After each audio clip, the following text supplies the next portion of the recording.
What's up, folks? Welcome back to the stream. We're live with the T5S2 Season 7 Invitational.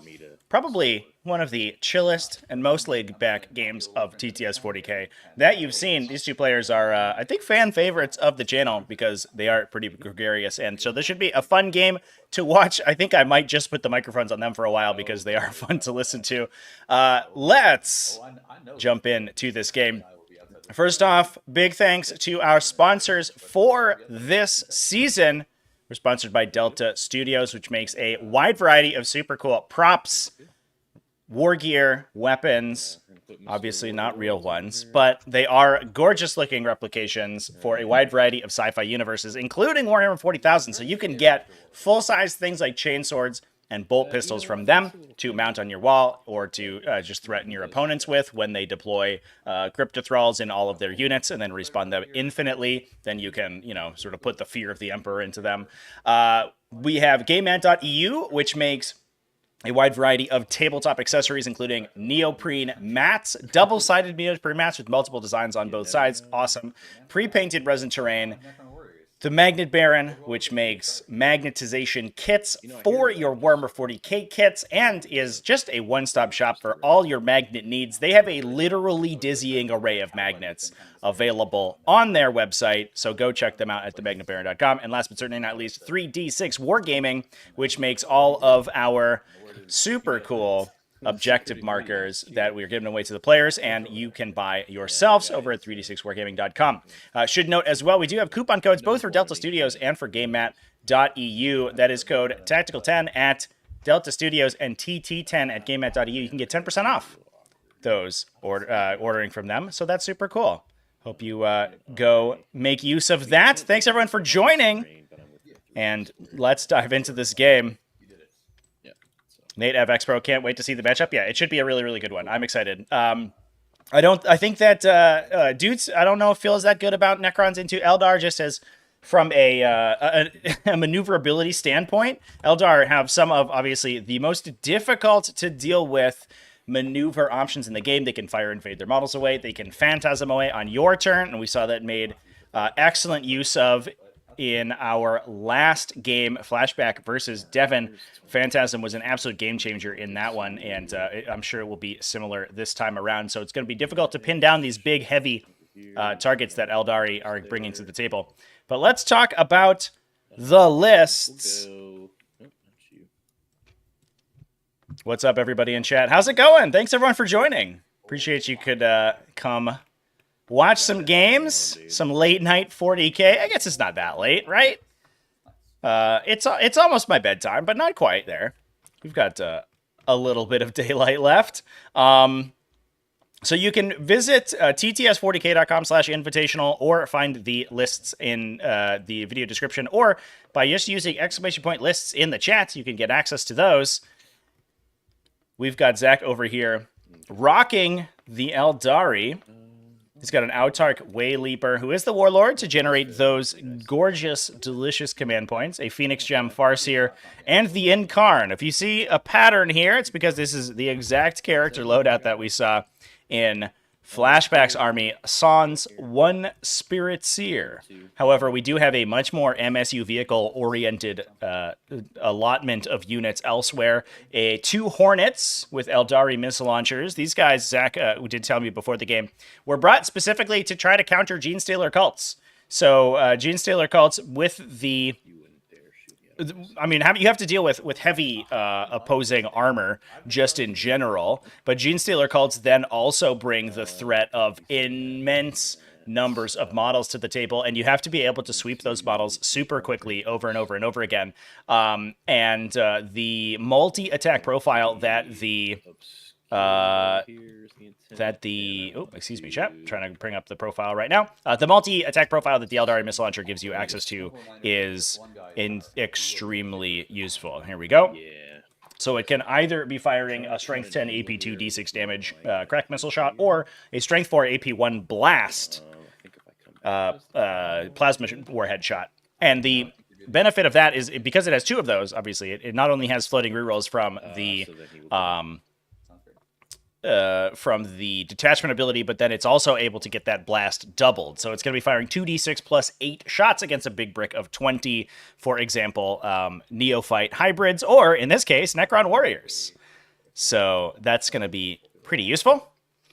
Moving on elsewhere in the list, we also have a Night Spinner, 2 units of Shadow Specters. Again, multi-profile shots on these guys. They're able to fire either a 3 damage concentrated shot or a blast,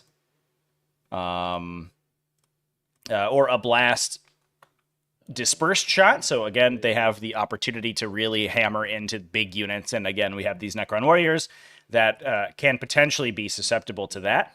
We then also have 3 support weapon D-cannon platforms, 2 units of warp spiders, and last but certainly not least, the Wraith Knight to round things out. We haven't seen Wraith Knights quite as often in Eldari lists post the nerf both to towering units, dramatically increasing their points value, but then also nerfing their use of, or Eldari's use of, fate dice. You're no longer able to pump all your fate dice into a single shooting attack once per game and basically obliterate one enemy unit.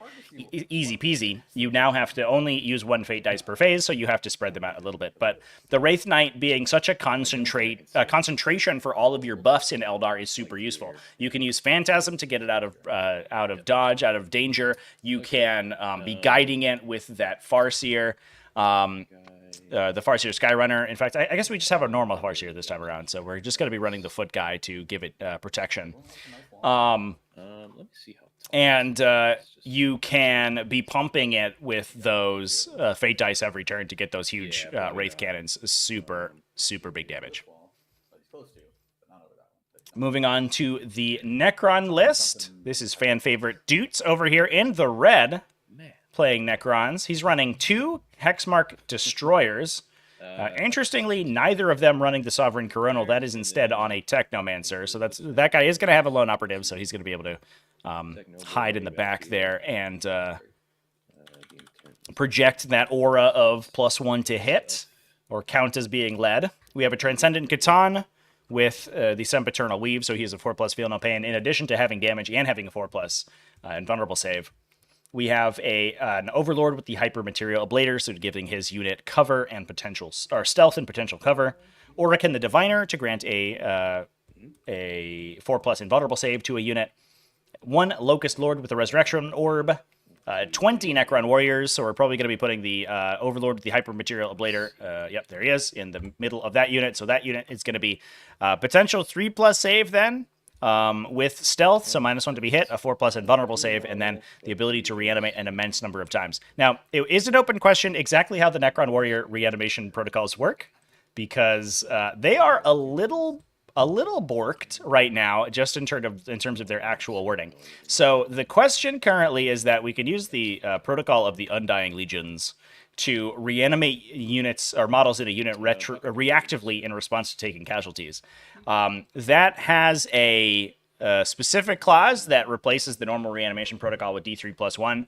It is an open question whether or not that interacts with their number is Legion, the Necron Warrior ability to reanimate additional models instead of the normal reanimation protocols. What we have decided to do for this game is that the Necron player will get to choose which reanimation protocol he uses. So he either gets to choose regenerating D3+1, D6, or D3+3, because the Necron Warriors could potentially have any one of those. The Reanimator then, if it's in range, also adds its additional wounds on top of that. But that means that most of the time these guys are going to be reanimating for D3+3 in their reactive reanimations. The Ghost Arc also allows a reactive reanimation as well. So these guys have potentially 2 reanimations during your opponent's shooting phase, 1 reanimation during their command phase, and then another reanimation during your own command phase. All of them get buffed by the Reanimator, so you're going to be getting D3 additional Necron Warriors back every time, and you can also shunt those damage on to Crypto Thralls when you take damage on the unit. So this really encapsulation of Necron resilience here. So these Crypto Thralls have a 4+ invulnerable save, a 4+ feel no pain. They die, they reanimate to the stratagem. They then can take additional wounds the next shooting step that your opponent has into their 4+ invulnerable save and feel no pain.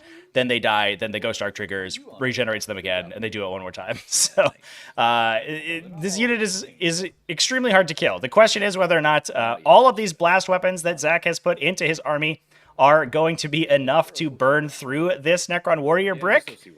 And I'm excited to see whether or not that is the case. Now, there are a couple really interesting interactions that have actually come up over the course of the Invitational so far that I actually was not entirely aware of beforehand.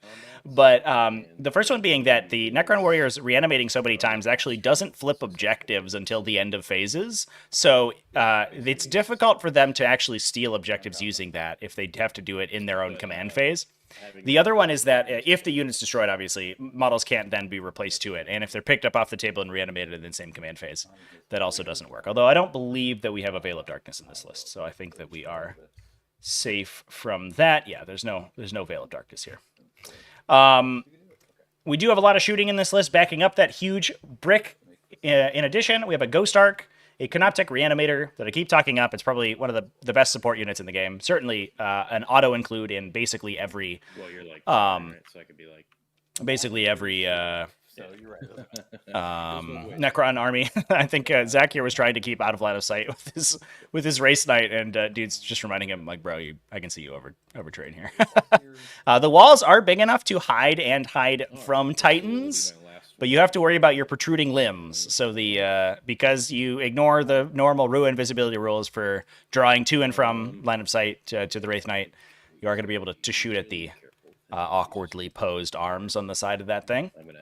We then also have a unit of Scarab Swarms just for some doing some actions and that's me, dude.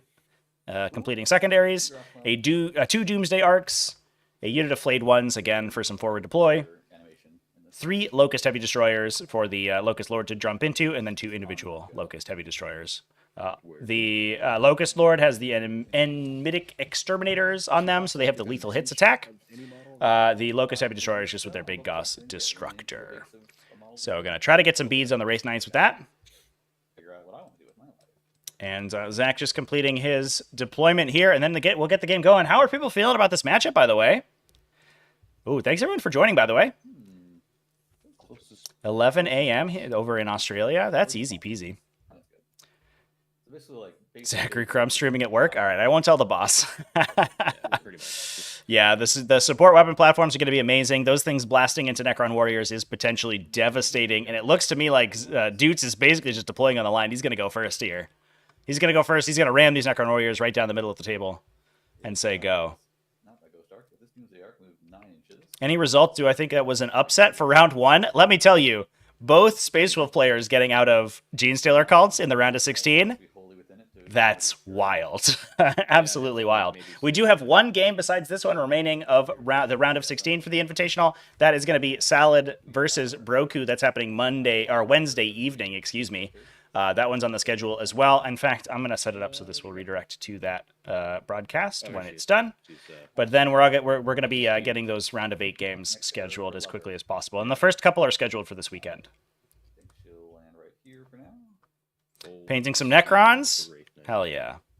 Brian Sterling, thanks for jumping in. I appreciate you. I also... I guess I wasn't too surprised to see Necrons get out of round 1 against Imperial Knights. I know Commander Chacha's Imperial Knights list is really strong. It does seem like going second, and he played a little bit aggressively into Ray's 667's Necrons. Made that game look pretty one-sided, but I thought that was going to be pretty competitive. But it looks like at least one Necron's getting out of round 1. And in fact, the round of 8 metagame is incredibly diverse. The only duplicate so far that we have, I think, is Space Wolves, which is kind of a shocker. And only one of them running. Only one of them is running. Oh, look at this Strands of Fate roll, by the way, chat. Are you kidding me? Oh man. Oh my god. You truthfully do not need this many 6s, but it doesn't hurt to have. Yeah, right. I mean, it's a good number of 4s and 5s and stuff. Yeah, it doesn't suck. There's no way to complain about that. And I think that's my only pregame thing. I don't know if you have any pregame things. Nope. Just gonna do my thing. Do you and turn this on? Oh, turn on. All right, so it looks like Doots taking the first turn here. Do this. And that is going to be big for Necrons. They're going to get up to table before getting hammered by these support weapon D-cannon platforms. So they're going to be able to set up. Capture enemy outpost on the turn 1 draw for Doots as well, though. Oh, no.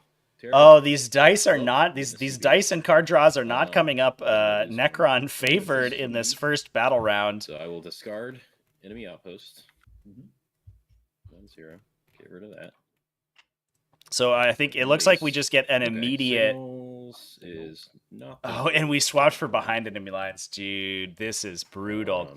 Yeah, so capture enemy outpost is the dread draw for the first turn here. You have to hold the objective in your opponent's deployment zone for 8 points. It's a huge draw late game when you can get up the table, but on turn 1, it is a dead drop. And not only is that very powerful secondary not going to be in Doots' deck anymore, which, to be fair, he's not too worried about because he is playing Necrons. They are relatively slow. But it also means he has to new orders immediately, and he basically new orders into an almost equally bad secondary here. He's grabbed behind enemy lines, which, again, requires him to get into his opponent's deployment zone. And that, while it is a quick distance... a fast rush distance on Search and Destroy, with the players both having these corner deployments. It is, here's the deployment zone diagram, by the way, chat. It is incredibly difficult to get units in your opponent's deployment zone on the first turn. It's all screened out. You know, even if you had Veils of Darkness or something in your army, it's tough to do. Well, we do have the flayed ones, though. All right, we may be able to score that one. And that's actually a really prescient deployment for Doots. So that's actually going to be really big for him. He's going to be able to move these flayed ones up into the forward area, get a charge into one of these Hornets potentially, and get the entire unit in the Eldari deployment zone. That's going to be perfect. Now, I think that what Zach is going to be holding his Overwatch for is potentially those flayed ones once they move out to try to get that charge. Because... he can potentially, with the application of a couple of 6s, or 1-6, you only get one, he could potentially blow that flayed one unit out of the water. He has to be a little bit worried, though, because if he doesn't kill the entire flayed one unit in one shot, he actually makes it easier for them to get behind enemy lines. So we'll see what he elects to do. I have to imagine that's going to be a Fate Diced Overwatch there. Just make sure it's not with the Wraith Knight. Just stay outside 24 of the Wraith Knight. I'm not really getting any shots. Do I want to move out at this point?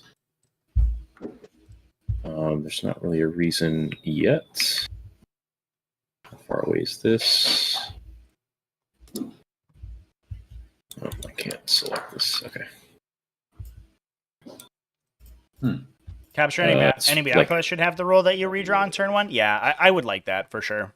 I think there's definitely... I hope that we see, you know, maybe in the next 3 months or so, a bit of another revision, a set of revisions to specific cards in the deck, like we saw in the tournament packet to begin with.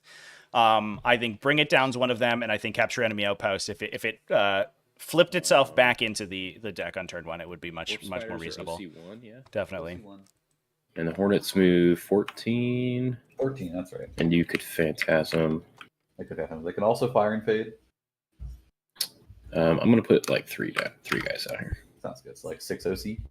I'm gonna advance one with these guys. Sounds yeah, good. 6 OC. Yeah.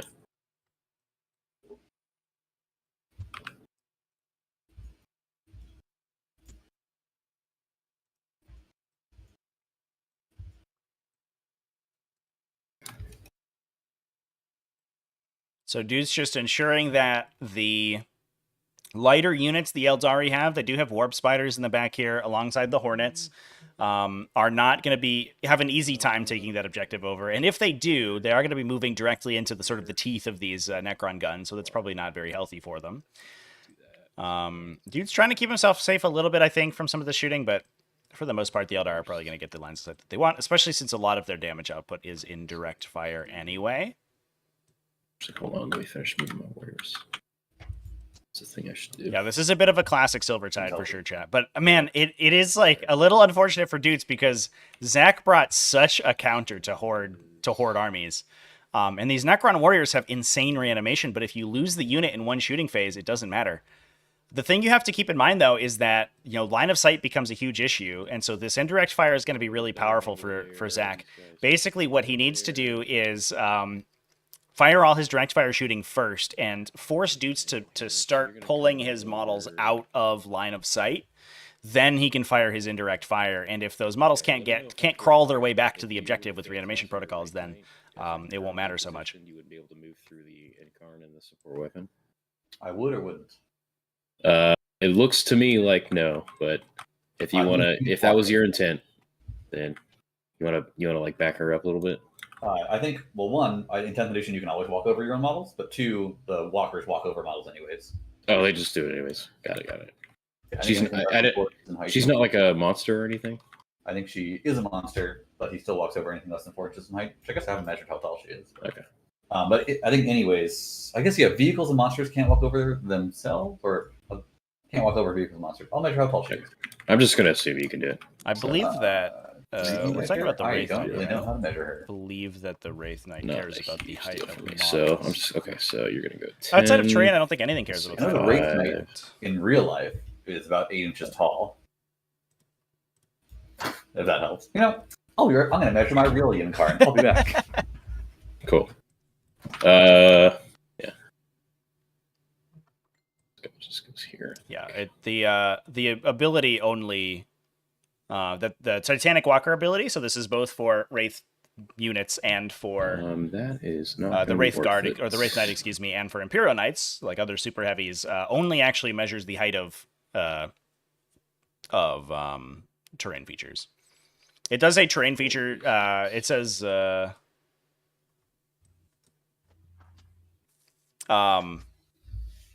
it probably should have a good Oxford comma there.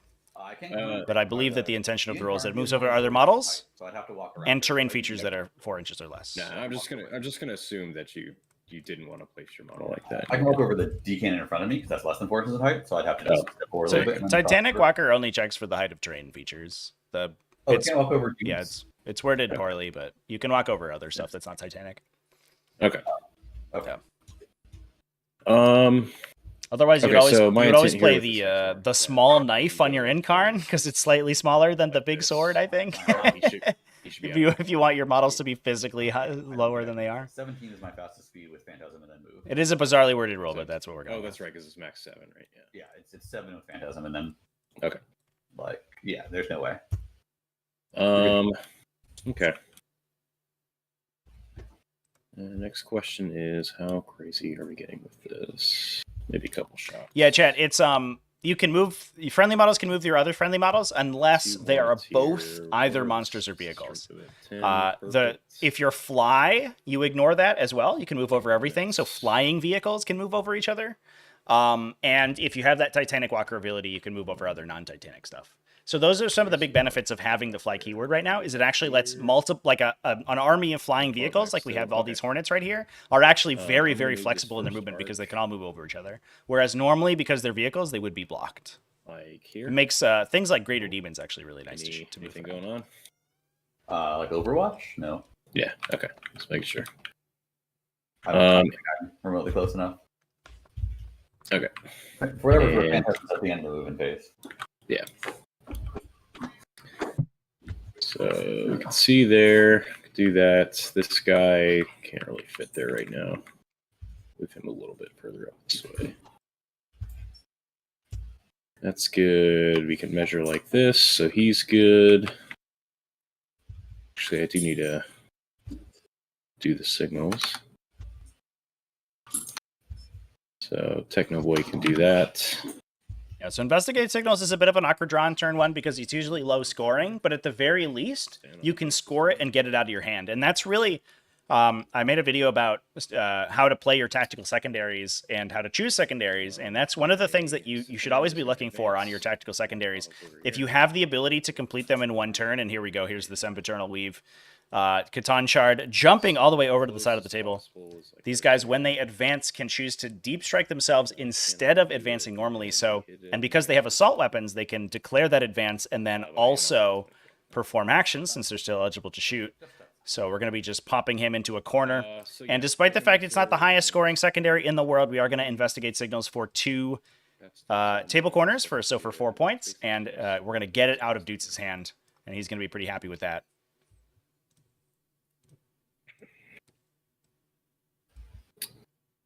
Are we moving the flayed ones back?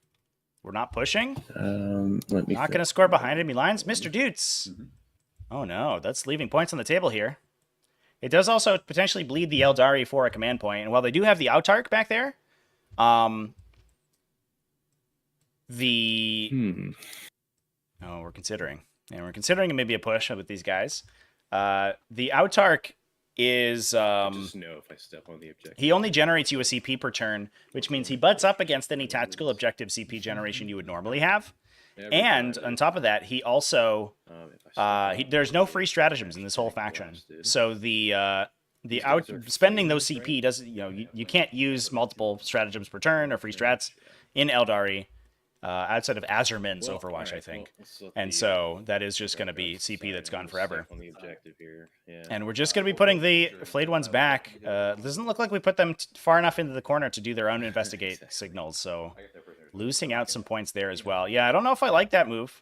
Could have been nice to eat the Overwatch there if they potentially took it. I think we're worried about the Warp Spiders. They have a Torrent weapon, but it is low AP. I don't believe it ignores cover either, so you can be saving on 3s with the flayed ones standing in cover, and really all you need is one of them to be in range, in charge range, to remain on the table.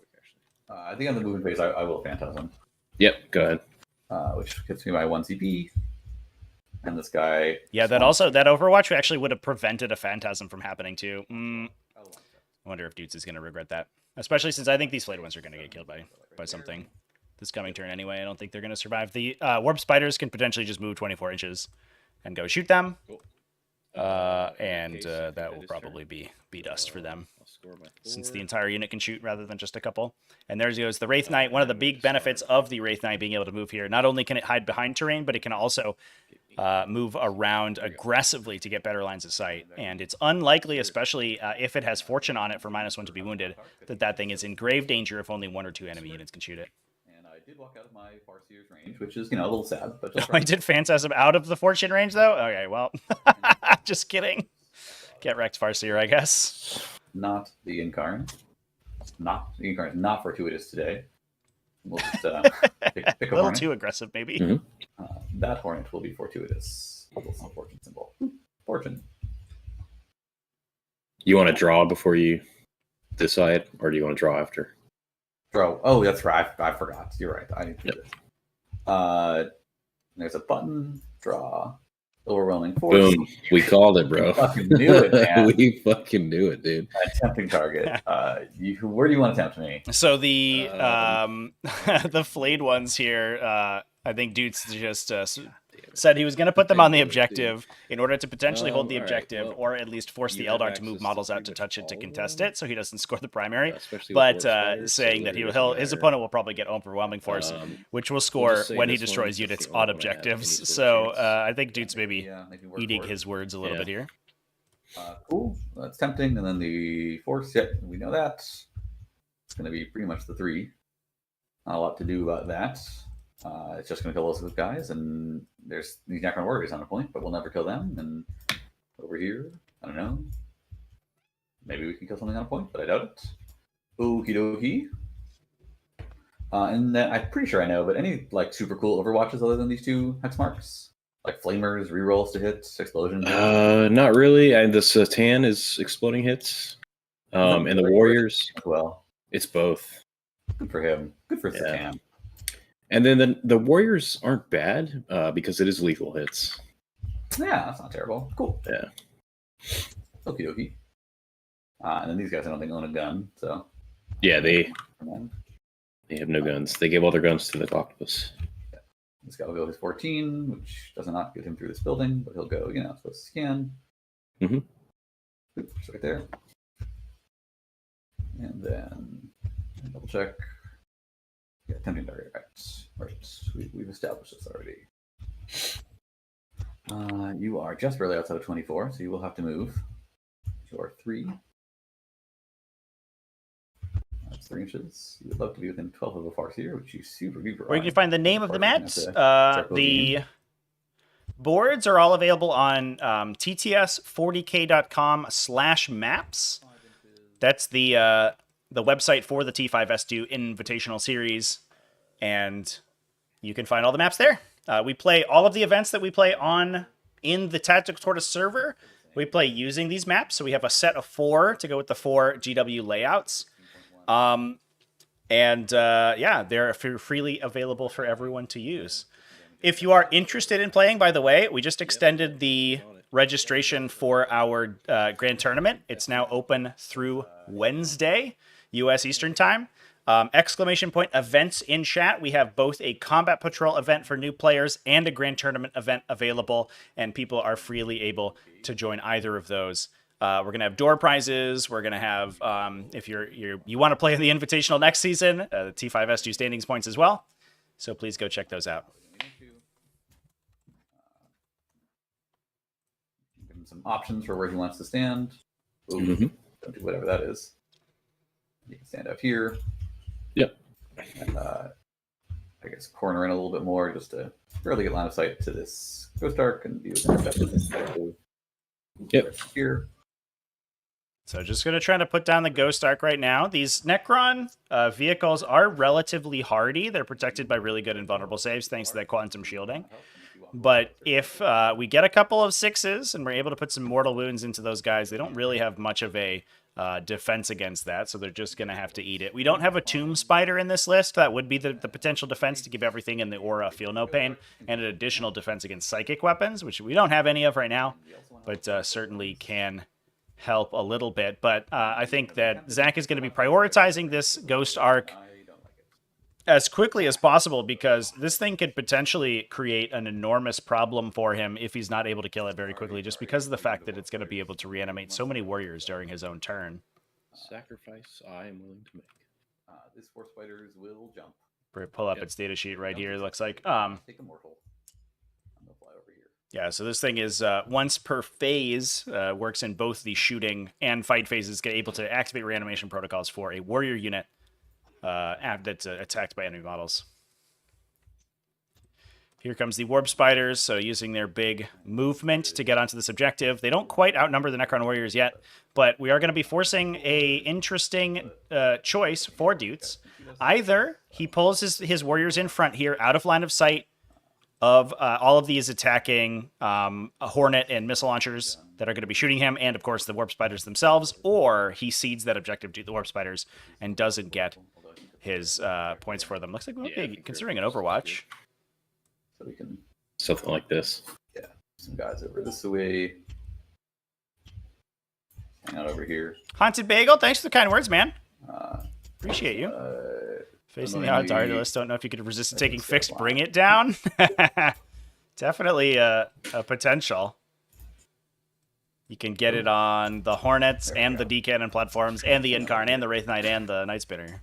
You have to be able to get all that indirect fire artillery dead, though. That's a little bit tough. We have seen a lot of fixed objective play this Invitational. It's really interesting. Genestealer Cults are a really popular choice to take Assassination against. Yeah, you get. Imperial Knights taking Bring It Down against. And then we have some Hornets that want to move around. They can move like 7. This Autarch Wayleaper's going pretty ham. Looks like this guy might actually try to go and kill the flayed ones himself. I guess the line of sight was a little bit too tight to cut. It seems like we could have maybe put a Hornet over here. But I think that it might have been, because they have to move through the air to get over this terrain, it might have been a little bit too long for them to not do it while advancing. So that guy's going to do it. That guy's going to try to do it by himself. Man, if he messes up and doesn't kill those models, or we don't dedicate the indirect fire to kill them, that could be really, really bad. I don't know if that guy is particularly strong in melee. There, he's okay, right? And then Autarch Wayleaper coming in at I think at least strength 5 AP3, so, but only 5 attacks, so you have to convert everything to kill you deflayed ones. It's a little bit tough. Not quite in range for that guy. So I guess he'll advance normally. My voice is sounding way better than this morning's video. Yeah, I'm still coming off a cold, by the way, chat. So, and I was gonna do a blip about it in the video, but it was a short one, so I didn't really feel like it. But Yeah, I'm still coming off a sore throat, so this morning was rough. It was a little bit tough for sure. 3.3 here. 3.5 maybe. Rohanathan, thanks for popping in. Hope your Leviathan box is coming in 7 inches okay. for him to go. 3.5 the other side. Yeah, definitely. We also have D cannons that could help kill the flayed ones, but it feels like we want to get this charge in to lock down this objective. Now, we do have to keep in mind, Doots has a ton of stuff in reserve right now, and I think he would like nothing more than to knock out that Autarch Wayleaper as quickly as he can, although you do have to keep in mind that Phantasm is a thing. If you overcommit into any one Eldar unit, they can run away. It does restrict their movement elsewhere, so the way you actually defeat that stratagem is by forcing the Eldar player to make a bunch of really hard decisions. Okay, yeah, here's the move to get this guy around the corner. So it looks like he's going to be able to see the flayed ones now. All right. We did it, chats. We figured it out. 6 more left. Rooting for Doots. Yeah, Doots is a perennial fan favorite here, especially because it is Eldar and everyone's mad at them. Harlequin list always gonna have bring it down and assassinate given up. Yeah, I had to worry about it. I was playing demons recently. I started to get into the point where I was giving up max bring it down and max assassination, and that's immediately when your opponent always takes fixed secondaries. I saw a Chaos Knights list that was all War Dog Stalkers, and I was like, oh no, you poor man, because the Stalker is the character War Dog, so they give out both secondaries, which is very bad. Like a screening hole here. 9. Now, granted, I don't think a big squad's going to fit there, but I'll just help out. So I think that you're going to be fine screening to there. Yeah, it's not going to be an issue. Over there. Parser, frankly, use it on herself just to book at 13. Get out over here. Not a horrible idea. Can we talk about this Strands of Fate pool again, chat? 5 6s, 3 5s, 2 4s, and then the rest doesn't really matter. Are you kidding me? What the heck? What is this Strands of Fate roll? I do think we want this guy over here. So we'll want it this direction. Mm-hmm. I don't think he actually has to advance or anything. That's extra movement, so we can rotate. Chill out right here. Speed 9. I guess they could advance. It's not unreasonable, but hard to draw a line. Not possible, but hard. Be right back. Keep going up. Sounds good. And then I think we have these guys. There's not a lot for them to do. By the way, chat, while we're just waiting for Doots to come back here and continuing the Eldar movement phase, do you want to give a bit of a shout out to our sponsors. Once again, Delta Studios. You can use code TACTICAL10 over there to get 10% off. They make a wide variety of very cool prop and replica war gear and weapons for a bunch of different sci-fi universes. GameMat.eu, you can use code TT10 over there. You get 10% off mats and 3D terrain. The Magnet Baron, where you can get magnetization kits for Warhammer 40k, and 3D6 Wargaming, where you can get all sorts of cool objective mats. They even actually have the 2D neoprene layouts for these terrain features. So if you have 3D terrain features to go on top of them, you could use those as the base, which makes it very clean. Hang out there. And these war fighters are just going to chill as well. Cool. Be back here.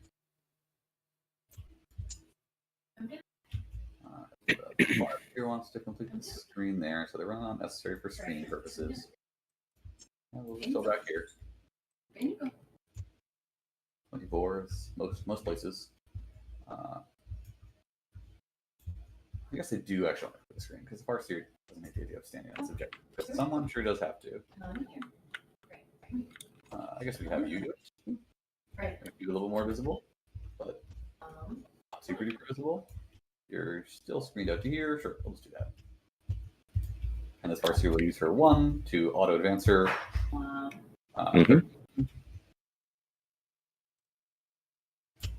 right there.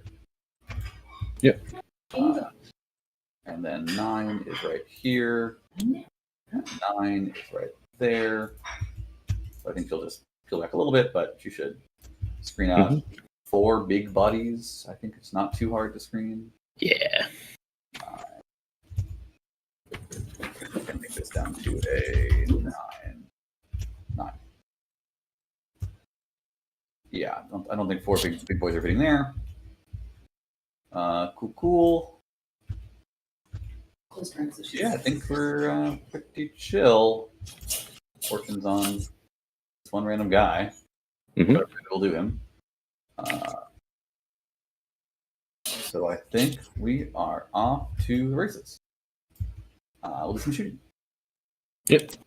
I think we'll start with this one Wraith Knight. Shooting that, Ghost Dark. Sounds good. All right. Alrighty. Moment of truth. Do we lose the Number of Ghost Dark shots. immediately? Plus some D3s. Flammo. It's 6. Good for you, Wraith Knight. Show him how I'm it's in done. danger. Oop, I just made a bunch more D3s. Hitting on 3s. Okay. 1 elf reroll. I will reserve a die and roll the rest of these. Wounding on 2s, so strength 20. Yep. 1 elf reroll. And I don't think we want to bandy about, so we have already used our Farseer die. We'll just use one of our plentiful 6s to make this into a 6. Yep. So looking at 4 saves, and then mortals at the end. All right. Slow rolling. Fail. Go ahead and give me damage.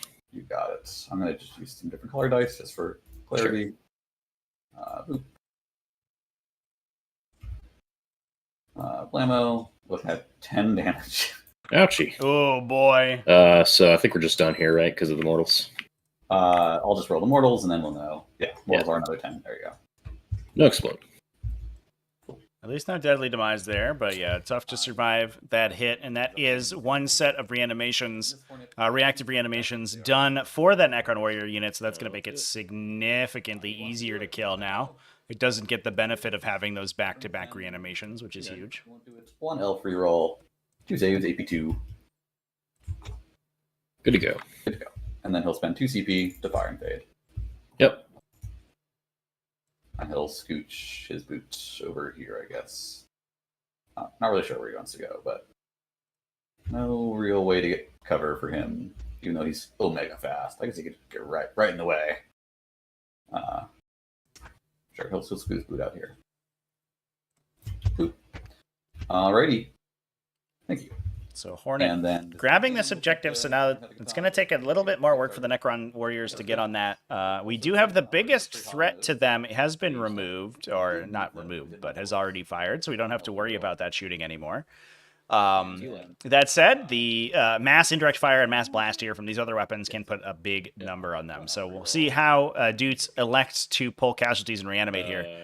Because he could potentially just cede the objective to keep more of the unit alive, or he could try to fight for the objective and reanimate forward. I think I just rolls together. I don't think it matters. I guess I want CP roll, but I don't have any CP anymore. It doesn't matter. 3, 6, 7, 8, 9, 10 damage. Have to what's 3, 4, 5? 5 each, right? 6 each. Right. No, I'm losing it. It's 5 half down to 3 times 2 to 6 total. Yeah, D6 plus 2. Yeah, 5, so 3. Yeah, so 6, right? Yeah. Thanks, Steve. Blink, blink. We'll tickle. So it's a D cannon trying to shoot at the Transcendent Catan. Benefit of that Transcendent Catan, at least for the opponent, is that, well, it is maybe, I think, one of the toughest models in the entire game to actually commit damage to. It is, it doesn't reanimate itself, so there's no way to recoup those wounds. But that entire D cannon platform only doing 2 damage to a Transcendent Catan is just about the what you should expect shooting at those things. It is very difficult. And that thing actually may be able to poke out and just clip out of the support weapon platform here. It may have to deal with the Incarn, which is a little bit unfortunate, but she certainly doesn't kill it. It would definitely take a lot of shooting to take it down as well. On 3s, 1 elf reroll. On 2s, 1 elf reroll. We'll land 2 more guys pasted. And then finally, we have this Night Spinner. Thank you so much. Thank you. Who will shoot his guns also at the flayed ones. All right. Oh, indirect fire going into the flayed ones. Looks like we may just be pulling focus from the Necron Warriors entirely. Just not even dealing with them. If you don't shoot them, they can't reanimate, so they can't try to steal the objective away. Yeah, I mean, that seems like a pretty solid game plan. You're going to have to deal with them attacking you, but you have Phantasm to try to counteract that and make their offense a little bit worse. Fortune on this Hornet does mean they wounded on 6s, and while they do have lethal hits, that's not the end of the world. Oh, and because, oh, look at this. Gorgeous play here. Because the Flayed Ones died, we can now port the Incarn into the corner there, so that's going to do additional screening out to the side. So these Locust Destroyers coming out of reserve are going to have a little bit tougher time getting good lines of sight, and we're no longer in danger of her getting her shot by Doomsday Arcs and by the Necron Warrior Brick, which can do some damage with lethal hits onto her. This is right. 1, 2, 3. 1, 2, 3, 4, 5. No primary yet. Over to you. Alrighty. So I'll be on a 5er. All right, so a little bit of a cautious turn from Zach. I think he realizes that he has the advantage of mobility, so he's just going to knock out the units on the side here and try to keep the Necron army hemmed in. He doesn't have to deal with the Necron Warrior Brick right now, but if he removes the support as quickly as possible, then he's good to go. Can we zoom in on the Incarn model? Yeah. This is actually the one, I believe, that is in the Battleforge mod pack, but you can see they've got their nice Vortex of Screaming Souls, I think, or Swirling Souls, I think is the name of the effect on the Incarn. That's sort of swirling around over there. That's pretty cool. And actually attaching effects into TTS models is a time-honored tradition. People love doing that. Or at least I love doing that, and then sort of foisting it upon people to have to deal with it. But I think that there's a couple Gilliman models that are in the workshop that have like flaming swords, and a lot of the more intense models have some cool effects on them. There are a couple Thousand Suns models, I think, that have flaming effects as well. Yeah, it's very cool. I think, I mean, one of the coolest parts of TTS is like sort of this customization that the players have with their models. There are some players, especially for Kill Team, I know it's incredibly popular, but some players actually photo scan their own armies in, and they play with their own armies on TTS, so their own painted models, which is very cool as well.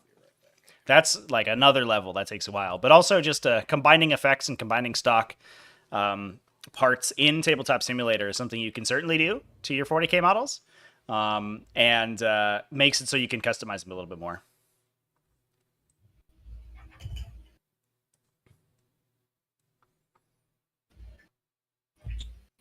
So we have no prisoners and secure no man's land scored for Doots here. That's actually some easy pickups. So while his turn 1 draws were really bad, his turn 2 draws a lot better. Going to be able to score out no prisoners relatively easily. At least one of these units is going to get killed for a couple points on no prisoners. And the Doomsday Arcs are probably going to have line of sight to at least a couple of opposing models. Oh, maybe not, actually. They can shoot at the Wraith Knight, but in doing so have to expose themselves, which is a little scary, and the Wraith Knight can Phantasm away. But at the very least, what they can do is put themselves into a position where they have line of sight to multiple enemy models. I don't think... There's no way to save the Warp Spiders. They're probably going to get killed by the Warriors.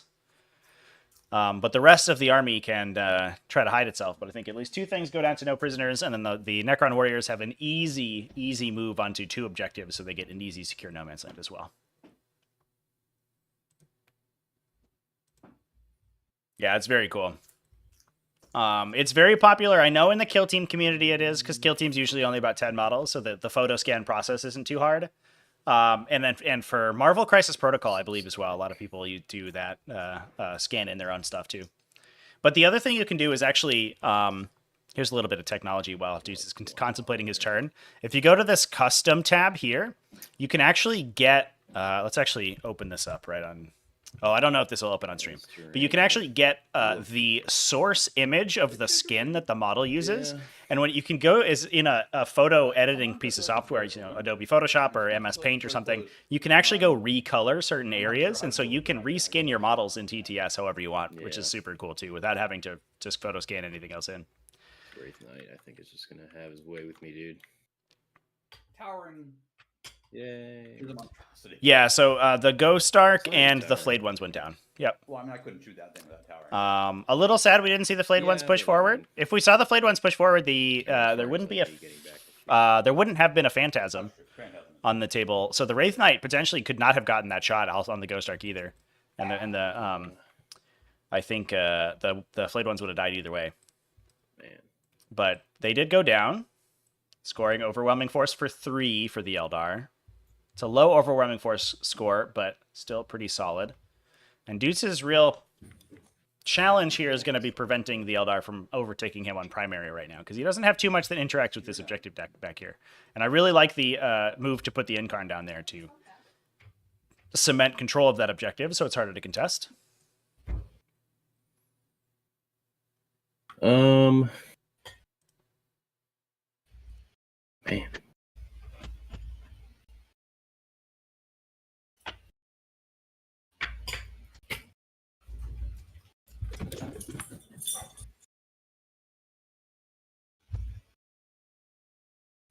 That's not a big deal. All right, I'm just gonna go this way. Room. We're gonna go 9 here. Sounds good. You are outside of Overwatch range. Cool. I just want to be able to see these warp spiders. I think you definitely do. This guy is gonna go here and stick his guns through. Sounds good. You are outside of Overwatch range. Cool. And I should be able to see that Hornet there. Mm-hmm. This guy's not doing anything. Bit of a weird idiosyncrasy of the Ruin rules here is the U.S. Open, or excuse me, the Leviathan packet treats these two terrain features as separate.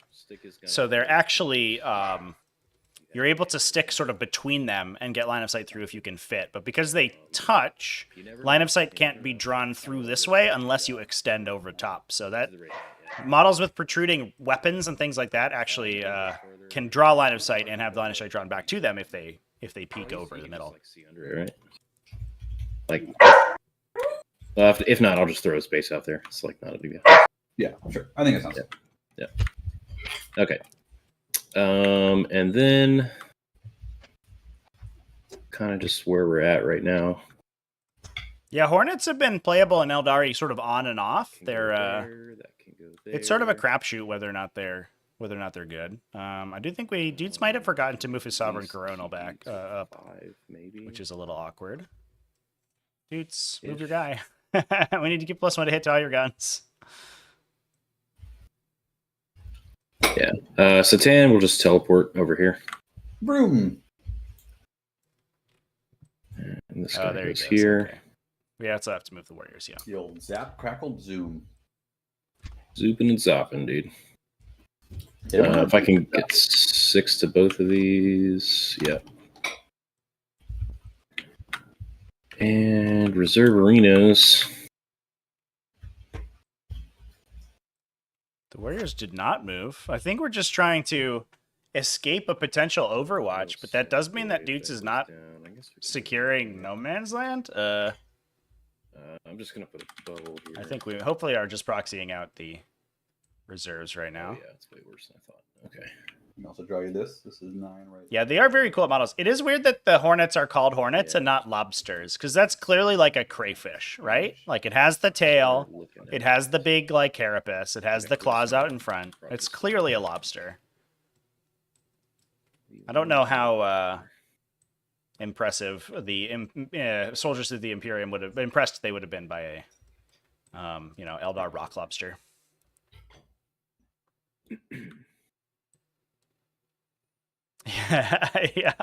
Yeah. It's how things. The more things change, the more they stay the same, right? Eldar just keep getting this Master Crafter's ability back.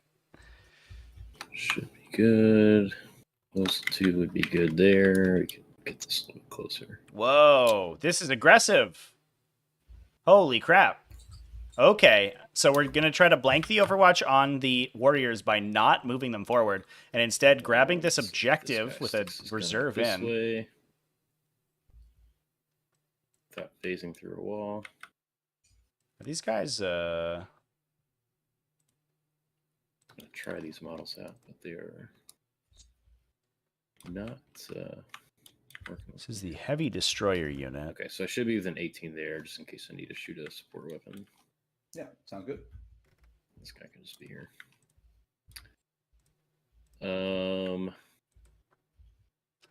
deep strike, so we are just coming out of actual strategic reserve.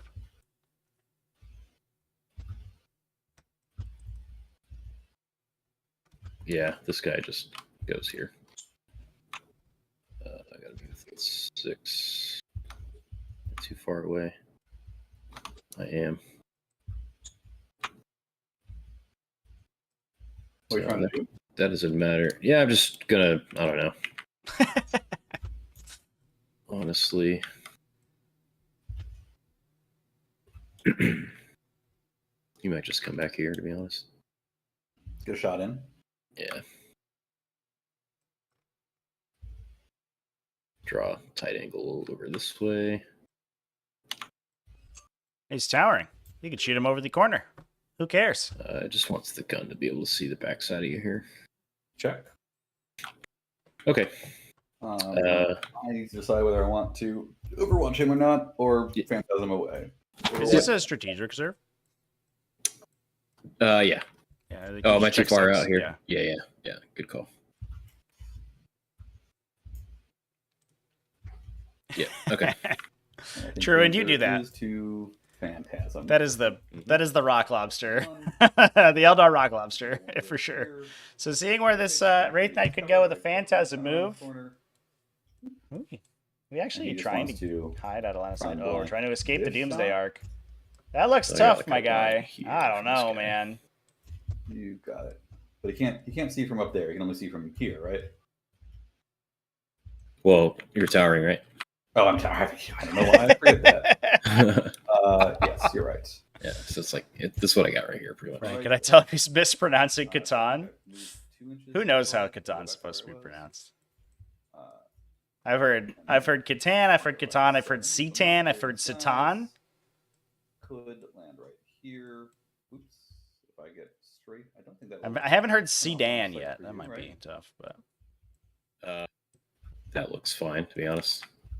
I do think okay. I'll check that. Yeah, there's probably some technically some line of sight there, but we'll probably. Yeah, before I forget, my Technomancer is going to heal that Satan, by the way. Oh yeah. Room. For one. Sounds good. I'm at 0 TP. Checks out. Alrighty. So cool. again, we're seeing the power of the Wraith Knight sort of focusing all of the buffs from the Eldar. It's such a big, powerful unit that you can just use it to jump in and out of lines of sight with Phantasm and really dominate the board. To the support weapon. Actually, they were out, aren't they? Yeah. Well, you can just do the front ones there. Oh, no, this is not measuring very quick. Yeah, so we'll do. Well, they don't measure right at all. Tan the sea is silent. Call me Tan. My father was Sea Tan. Two front, into wherever you want. Yeah. Probably want more because they're in a 3-up save, aren't they? They are. Although you have a 5 ball save though. Yeah. Well, I'm only AP1, so you're just going to be on 4. I'm not found that one yet. Yeah, we'll do the back 2 into the Warp Spiders and the front 2 into the support weapons. We just kind of got to go for broke here. Wow, going real ham with these heavy destroyers. Now, these Enmitic Exterminators do shoot 12 times if they're in rapid fire range. And they have sustained 1 That guy going into and get critical 5s from the Locust Lord. 12 shots because you are in rapid fire. Hitting on 2s because of the Lord. And exploding on 5s, but only 1 explosion. Sounds good. And then strength 6. T3 on the little dudes. And then rerolling 1s because you're infantry. So give me 12 AP1. You got it. No cover. These are 4-up saves. And like that, 1, 2, 3, 4, Just 5. enough. Just enough to get them. And then 2 more into that support weapon. Just peels that teleport the Incarn at this point, I think. squad. Wow. And nothing else can target this this guy, right? I don't think there's anything there. No. Yeah, so she'll teleport. Oop, right up here. Cool. And I don't get to reassign my shots, right? I believe that's correct. I think they're targeted at the beginning of that. Yeah. Okay. Continuing on. On 2s, no rerolls, but I get explosions. Not a whole lot. Strength 6, your toughness 6. I think 6, yeah. Yeah. So force. All right. 11 AP1. All right. I'll roll a couple of them just to see where we're at. I think this guy does have cover. Ooh. So he'll be on a 4-up save. 1, 2, 3, 4, 5, and just die instantly. Look at that. Look at these Locust Destroyers go. Man, these Midnic Annihilators are extremely good. Very, very cool. I was just going to shoot the Rake. Speaking of cool models, by the way, chat, can we talk about these Locust Destroyers right here? Look how gorgeous those renders look. Amazing. He missed. He will not make any spend dice. Nothing going on over here. So this Doomsday Arc's just going to shoot a Hornet. Sounds great. Never shots on the big gun. He's 7. He's mad. He's like, where did that guy go? On 2s because I'm next to my duder. Mm-hmm. And then strength 14, so 2s. Yep, that's my 7 saves. Anyways, Yep. AP4. AP4. 2-up save and cover is, I think, a 6-up save?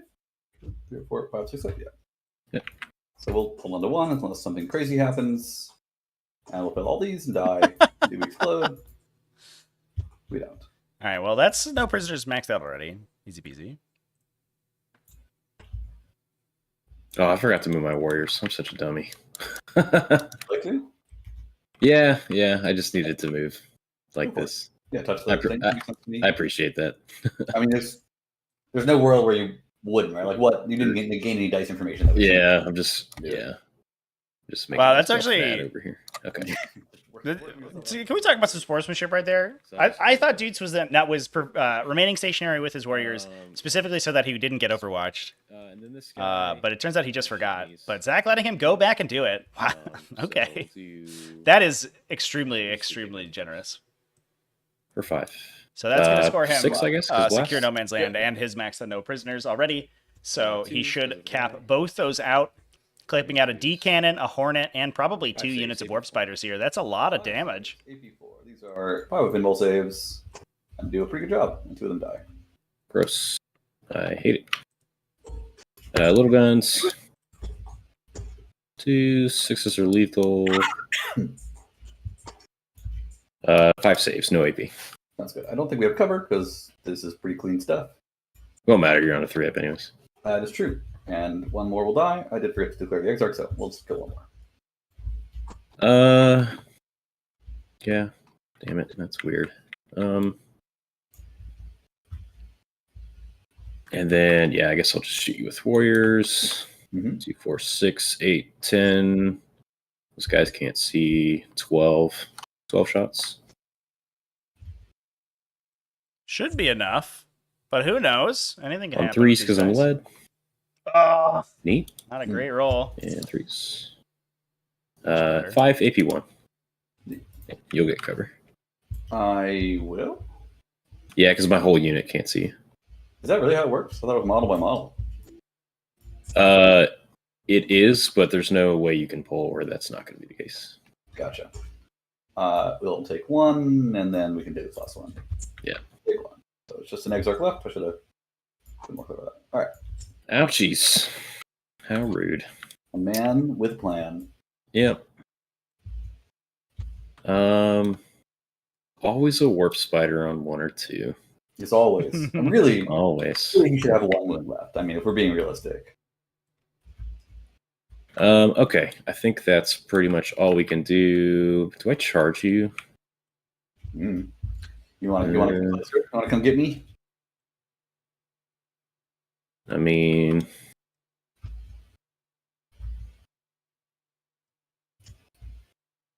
I'm not going to do anything to this guy. A lot of those takebacks at Tacoma Open. That's awesome. That's just like, it's nice to play a game of 40k where you're not, sort of sweating too hard and making everyone stressed about it. It's definitely not, you're not beholden to, allow your opponent to take backs, but it certainly makes the game a lot more cordial and I think more, more interesting and more tactical if you have it rather than if you're bothering that every single thing might go wrong for you. You have to worry that everything has to be perfect and all your sequencing has to be correct. Then it just becomes stressful. That's really not what we don't want 40k to be. Oh, the Hornet. Yeah. Well, that makes it easy. We'll just stay put then. So that'll be a fiber. Yeah. So that warp spider, like you said, the six wounds with a 3+ save and often cover is a little bit tough to kill since you usually only have small arms to put into the unit, and those Warp spiders do sometimes just sort of blanket. But that model obviously isn't doing too much to hold down objectives, but what Zach can use it for is secondary missions. So looks like we're getting behind enemy lines, engaged in all fronts, and exactly there it is. That Warp Spider is about to score a ton of points because it's gonna fling right into Doots' deployment zone. Now he does have to watch out. These Hexmark destroyers do get incredible Overwatch, so you don't want to run into Overwatch from those guys. That might kill you, but it is a little bit scary. Fortune going down in the Incarn. Looks like the Incarn's probably going to push and try to kill the Locust Destroyers. But we'll see. War Spider is fine. Don't think anyone else needs it because they died. And then we're on to the movement phase. I think these guys are probably remaining stationary. Oh, it's to the hull. Yeah, you got it. Yeah, they're gonna stationary themselves there. I'll do my primary before I forget. For 10. And then Mr. Warp Spider doesn't want to get overwatched. I mean, that is a real thing. Indeed. But he does sure want to get behind enemy lines.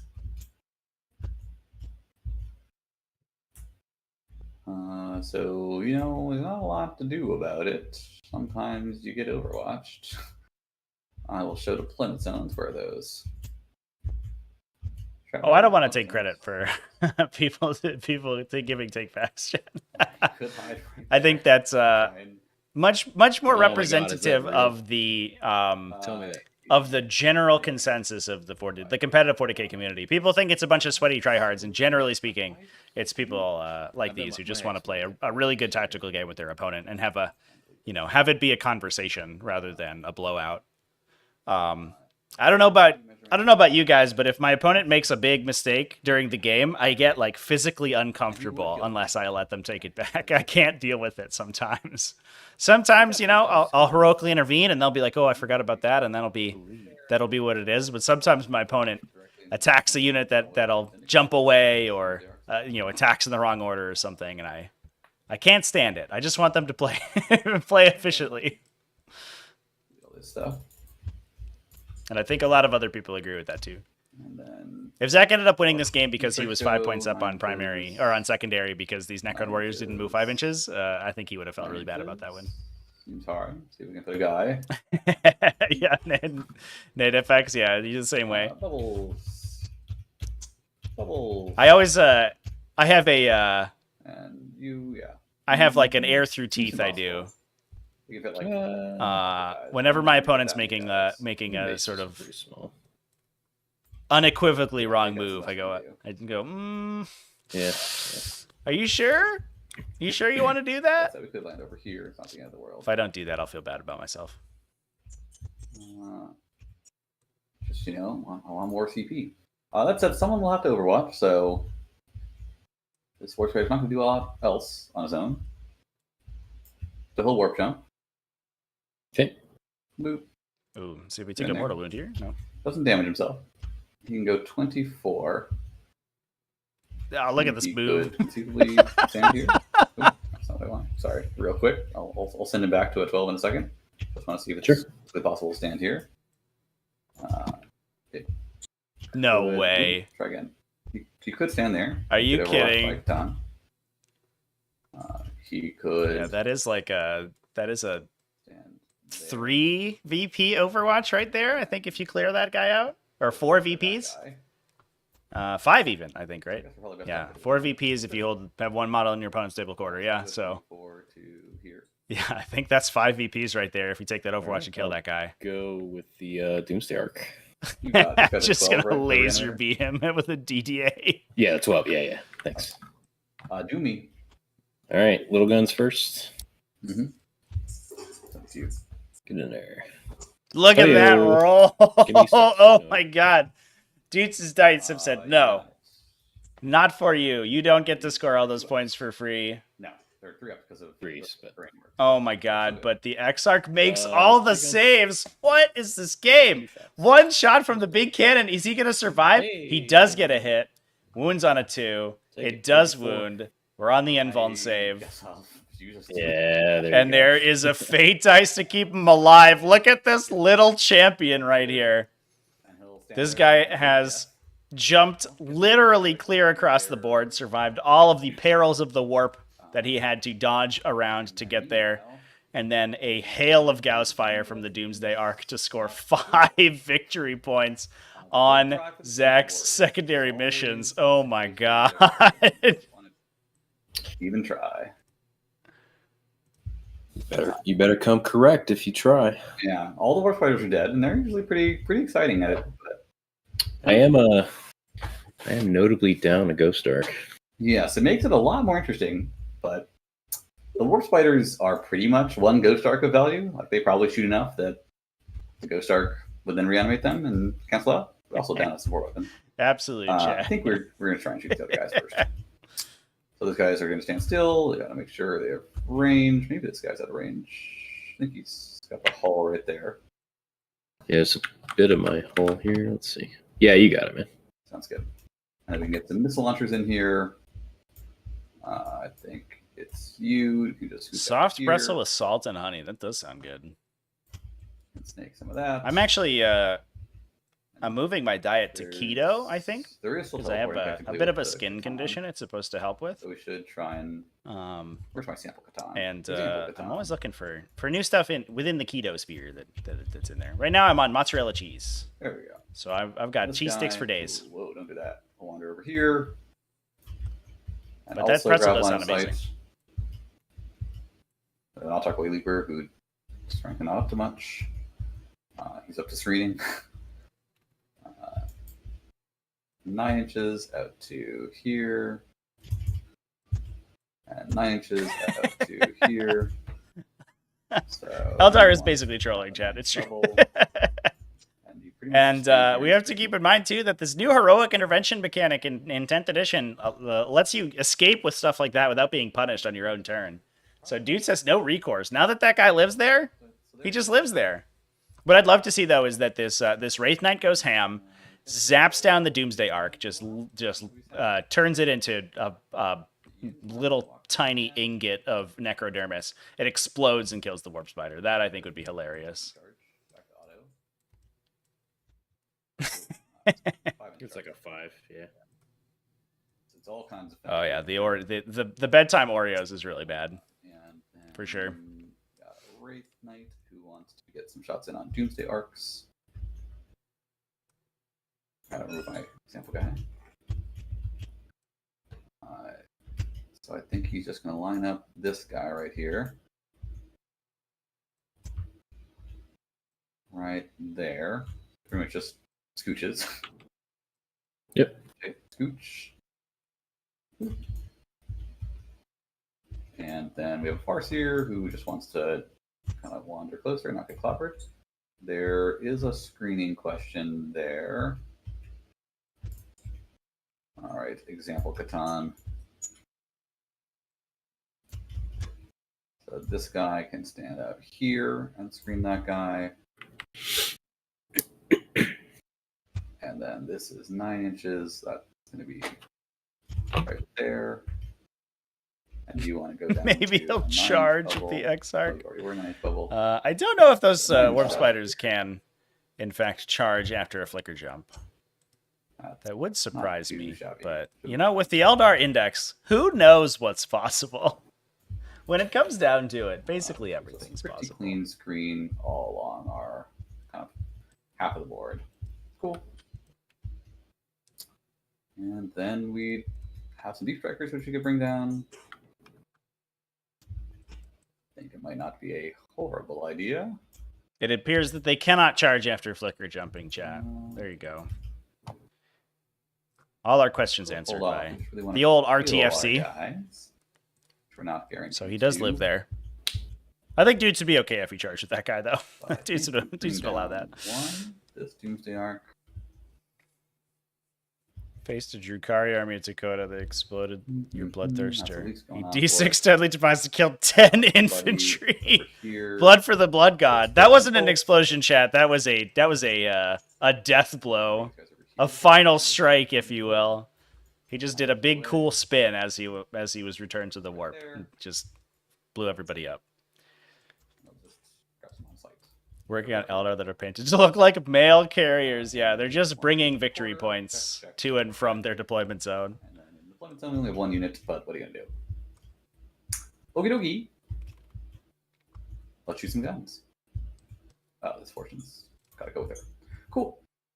We'll start with the Incarn. I will say, I think Doots' screening has been perfect. The only way we could have gotten that behind enemy lines was with that singleton Warp Spider Exarch. If that guy hadn't survived, behind enemy lines would have been a dead draw for T6+3. for the Eldar, unless the Incarn teleports, which again then probably seals its fate. Land 2 saves at AP1. Look for force. Good. 1 damage. 1 damage. 1 Dimaggio. I'll go here. This lady will shoot her gun, her brain gun, Eldritch Storm.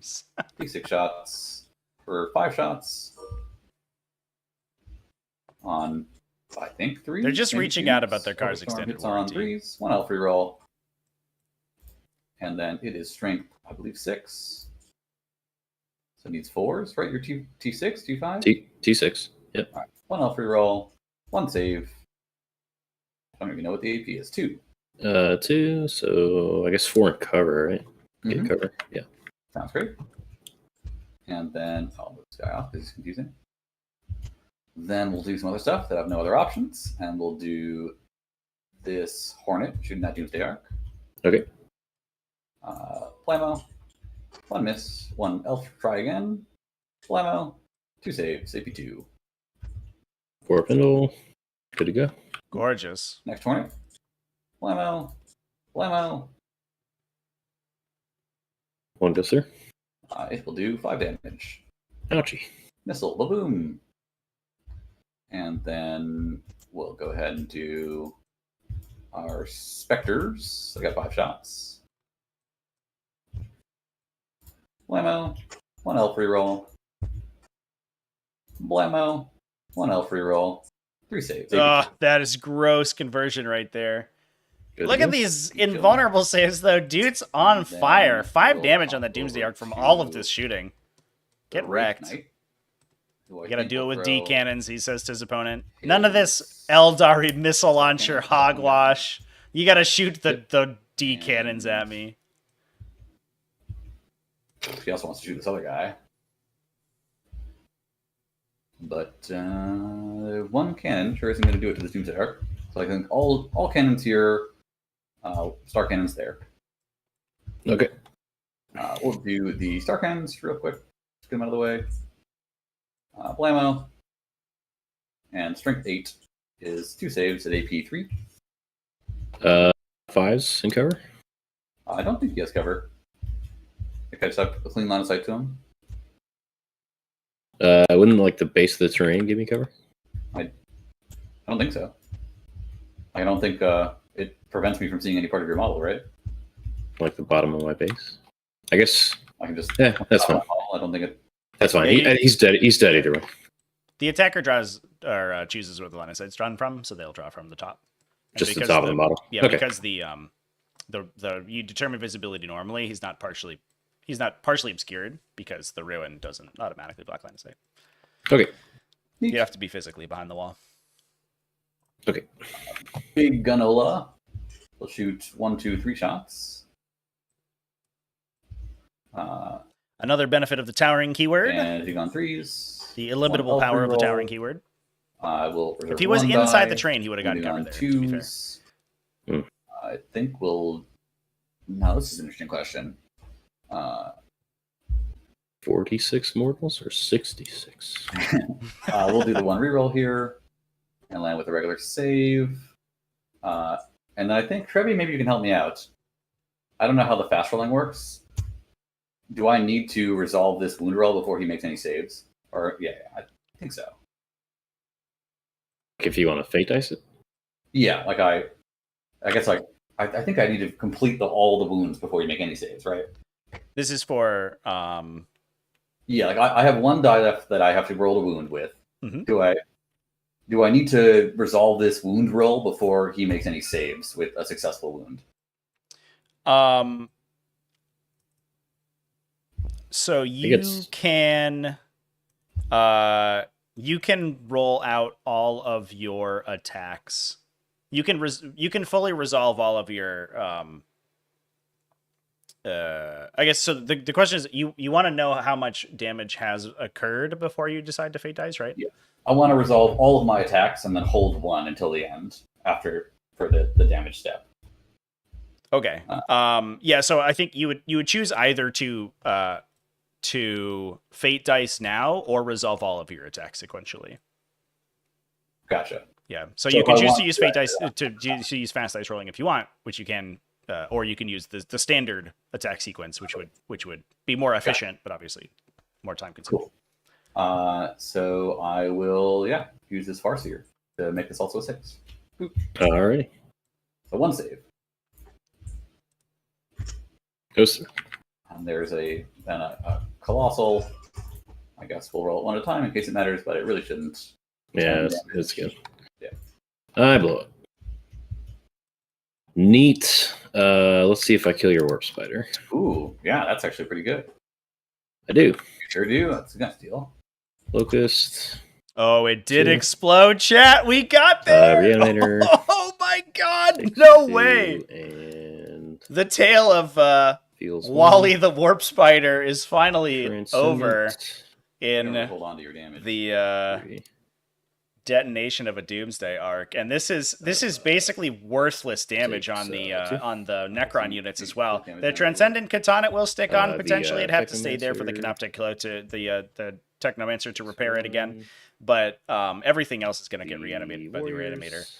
So Doots is very happy with this loss here. So. Well, I mean, he doesn't want to lose a Doomsday arc for sure, but at least he cuts his opponent down we'll get 1. a ton of victory points, 4 victory points for behind enemy lines, and an additional Okay, there. victory point for engaging all friends. So that's 5 total that he just gets rid of immediately. 2. And I'll take the last one. I think what we may see now is the Incarn teleporting into this table quarter just to be able to Cool. muck with the back line And a hex mark. and in order to score behind enemy lines. She teleported think that was at it, the right? end of the. Yeah, I think so. I think it's a pretty stellar explosion. I think that's the end of his shots. So then we'll do the 2 sport weapons. Oh, it didn't teleport the Incarn. First one. Yeah, so we teleported the Incarn in response to shots. the D cannon platform being killed last turn, so she can teleport hitting on again. 3s, 1 L3 Not doing roll, it. wounding I guess on you don't want to 2s. lose a piece like that, but you get think 4. we are You get still 5 better off victory points rerolling. for it. That's a hell of So it a ends up 3 saves. trade. Oh, nothing else is scoring Good to engaged go. all friends over here. That's Losing. why. Just kidding. All right, and fair then enough. the Got next a one, tough guy over here. Only 1 shot. And hits. It's not quite as valuable there. And wound. And don't roll it yet. It's a Roll friendly attempts. demise, yeah. You roll and get punished for a 1. And then last to go is our Doomsday Arc. And I think Yeah, if you pour it into the back line, there's a lot of potential so he can't potential really good targets you go for the next turn or in the charge phase. You could try to get the Sovereign Coronal dead, which is huge. You could try to get the Reanimator dead, which would be huge. You could engage the Necron Warriors, which I believe will lock them in. I don't know if they have a way to fall back and operate normally. 7 on 4s, 1 L free roll. Strength 7 is 5s, twin linked. Oh, come on, dude. 4 total mortals after it's halved. Okay. Takes 1, though. Yeah. Can't complain too much. So And then we will twin linking the Night Spinner shot into the Transcendent Catan doesn't do that much damage, but definitely looked impressive. I'll rename it just so it's clear. But Yeah, you're good. Yeah, we know. And this guy is nothing actually, because it's only non-monster vehicles get marked by the sport weapons. Cool. And I think that is all of our shooting. Okay. Oh, I did forget to fire and fade these guys. Do you mind? They're just going to scoot backwards. Yeah, go ahead, man. They just scoot like 6 inches and hide over here. Yep. And then we charge with the Incarn into these heavy destroyers. You sure do. Boop, boop. She will go 4 inches, which is not enough. She needs a 5. Ooh, got a And I'll CP spend reroll CP that? and try again. There you Go go. 11 inches, which is enough. And she'll end up here. I don't think it really matters. With 11 inches, she could get kind of weird. All right. 11 inches and 6 inches to there. And then she has 5 left, so she can go 1, 2, and I'm gonna 3, 4, 5. Does this end her? No, it does not. So she'll end right here. I think she is forced to base, so she'll base right there. Okay, doke. I should base a little bit further away. I don't know. She's fine. Now we have all the she'll coolest check. models in the game fighting now. And then make her 5 How's that? attacks. How many other charges? Yeah, I think it's it. 2s. Blammo. Strength 11? 12, I think. Yeah. 2s. AP 4. Just goes through damage. Once I kill the 3, I think the Lord actually has a res, right? Yeah, so we gotta go. So The Lord has a 4-up. we'll do only 2 damage, Ooh. So this guy's on 1. and then I could So- CP reroll. What a horrible use of the CP. But I'll do it anyways. Yeah, at this point, yeah. Roll a not 1 to kill that guy and succeed. Perfect. And then we'll spend 4 to kill the next guy. Ouchie. And then this one will kill the next guy. Ouchie. And then I got 2 4-ups, I think. Mm-hmm. Hey. And then I need to head towards him, which I will do. And I must base him. I will base him. Then he gets to punch me back. I gotta look this up because this guy is terrible in combat. Yeah, the Staff of Light is. Oh, he gets 4. Yeah, it's not good. What are we on? 2s and toughness? For me? Yeah. 10. 10? So 6s. Nothing. Cool. That's all she wrote. I will end my turn. Being very sad that I only score 3 on engage and nothing on behind. 1, Yep. 3. And engage is gone. Behind. We will also let it go. Over here. Okay. Oops, there's mine. So I'm gonna reanimate everything back here first. Boop. It's all gonna be 2d3, so that those guys are full. So a pretty strong turn from the Eldar there. Cleared out basically everything in the top here. This Locust Lord is still chilling. He might be able to do, I don't know, something. Get some secondaries. We do score priority targets up to 10. So Doots does get his 10. The question is whether or not he can prevent the Eldar from scoring theirs. There are 2 Hornets on this objective. So unlikely he's going to be able to stop them. This guy. And they are going to be a little bit ahead. Now, both players do Cool. get Okay. that benefit at the end of the game. They can score up to 15 points by scoring again. And the bottom turn scoring does have the advantage to the Eldar because they Man, we got some. are the second player. So they're going to be able to try to kill the Necrons off their objectives. Still didn't try to kill the Warriors. Killed a couple of them and ended up just reanimating forward. So not that big of a deal. Bring it down is on the table for the Necrons. Going to score for destroying monsters and vehicles. And there is the potential that we get a couple if we push really hard into the Incarn, which I believe that the Doomsday Arc can just shoot at her. She does half damage, which is a little bit tough, so might not be able to kill it, especially with Let's see. fate dice rolls. But trying to get into those support weapons and or Hornets is going to be a big deal. The Doomsday Arc can stand still and at least fire into one of the Hornets really easily. The other one is engage at all fronts, as we just saw. So that Locust Lord surviving is going to be worth something. He's going to be able to hold that top left quarter. But we need to put something in the bottom quarter there. There's a question about the Night Spinner and reducing the move on the I think I can actually get engage at all. reducing the move on the There's a spot here. Transcendent Catan. I'm not sure what Needs the enough interaction room, there but is. What about here? No, because that guy's there. Yeah, so there's no I don't know if I have a engage. Night Spinner data sheet, chat. Catan also can't teleport unless you have a different Deep Striker or something. Oh yeah, you have Yeah, I got scarabs, but yeah, yeah. Scribs. Scrubs. So I don't have to worry about engage. You're gonna. Oh, what am I on? 10. Yeah. Mm-hmm. Yep.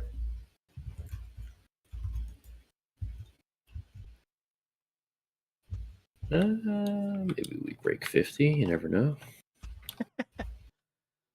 Doesn't sound like It's Doots hard to is, stop you from scoring primary when you really want to. loves his chances here. Yeah, it does seem like there's not much in the Necrons have that really contends with the Wraith Knights shooting. The only hope is that you kill everything else in the Eldar army, but it all being indirect fire is a little bit tough to interact with. Yep. I almost wonder if you just push Necron warriors as hard as you can across the table, try to engage the support weapon platforms in melee. Glorious melee combat. And force them to take desperate escapes. I don't believe they actually fly. So it does limit the amount of shooting coming back at you. Eldar army doesn't have that much material on the table when it comes down to it. It does have another unit of Shadow Spectres in reserve. But all of the Warp Spiders are dead. And it's down a single support weapon platform so far. Seeing what I could see. Yeah, I'm not really like incentivized to move at all here.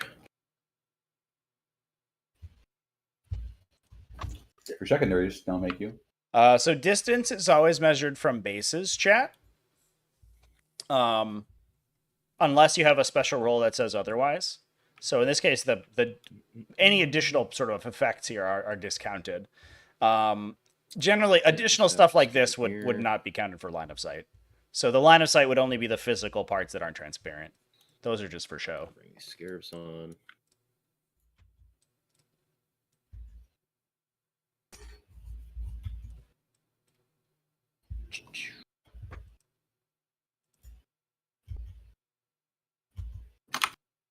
Like, Yeah, I can give you a bubble. Boop, boop, boop. really doesn't matter too much. I'm just gonna stay put with that guy. Techno Boy will heal the Satan. 2. I'm not gonna move anywhere else. Warriors are just gonna hang. And the Doomsday Arc will just shoot this, well, okay. End of movement. Gotcha. All right. Doomsday Arc has line of sight to 2 Hornets. Yeah.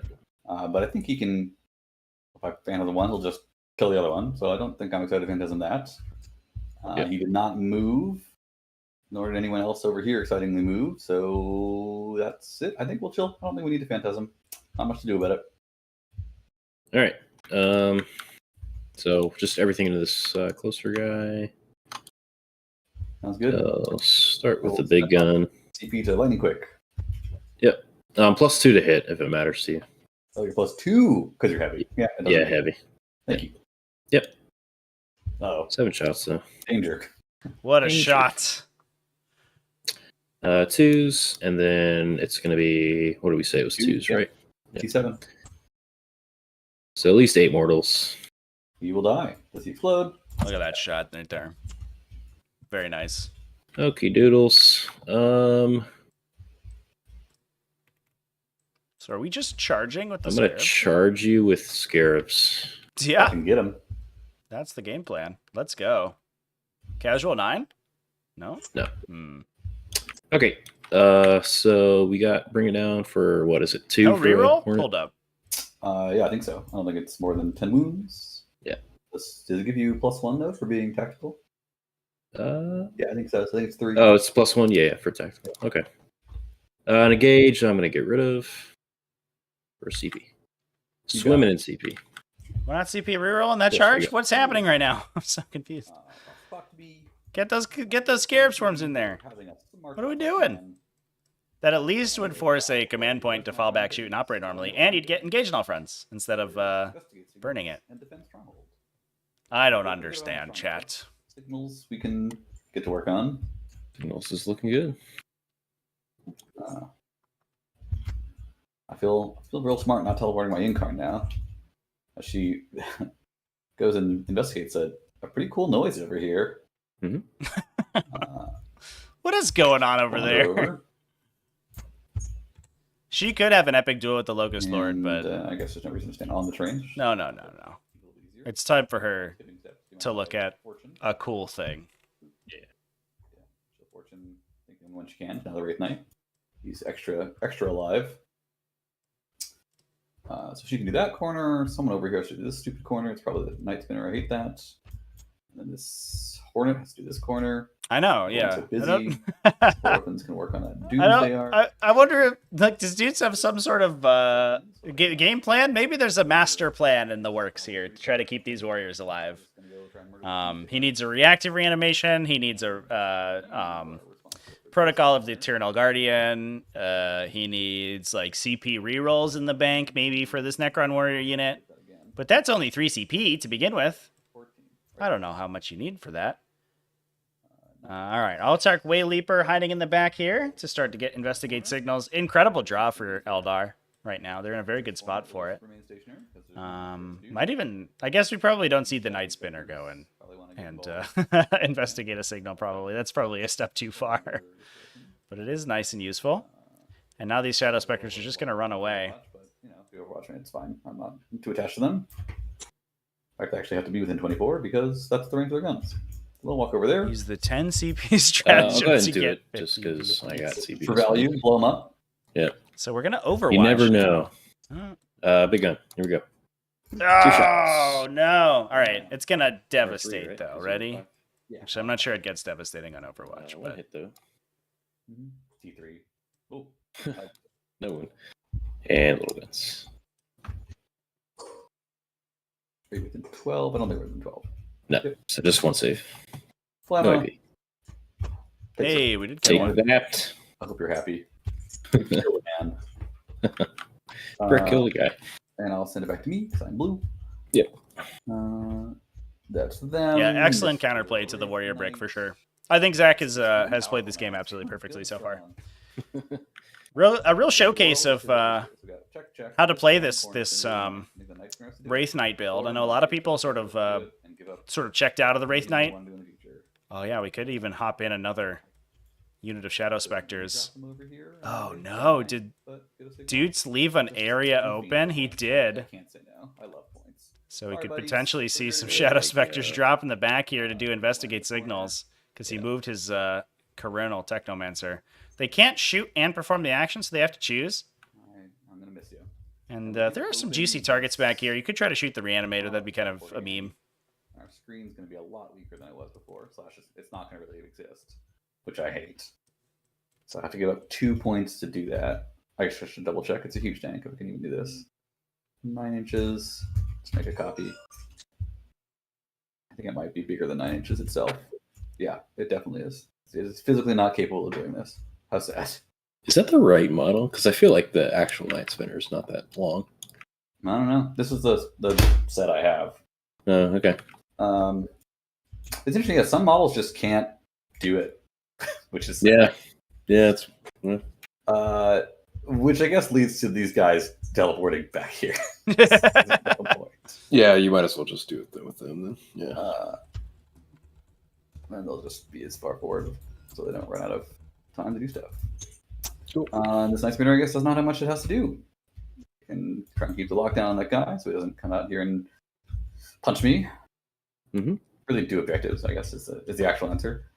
These guys remain stationary, and then it's just the Wraith Knight, who, unless he wants to shoot warriors or come after this Locust Lord, is really going after the Doomsday Arc. So Doomsday Arc he shall go after. 36 inches, set here. He'll just grab line of sight right there. Yep. I guess the rest would move because I think he's pretty free range at this point.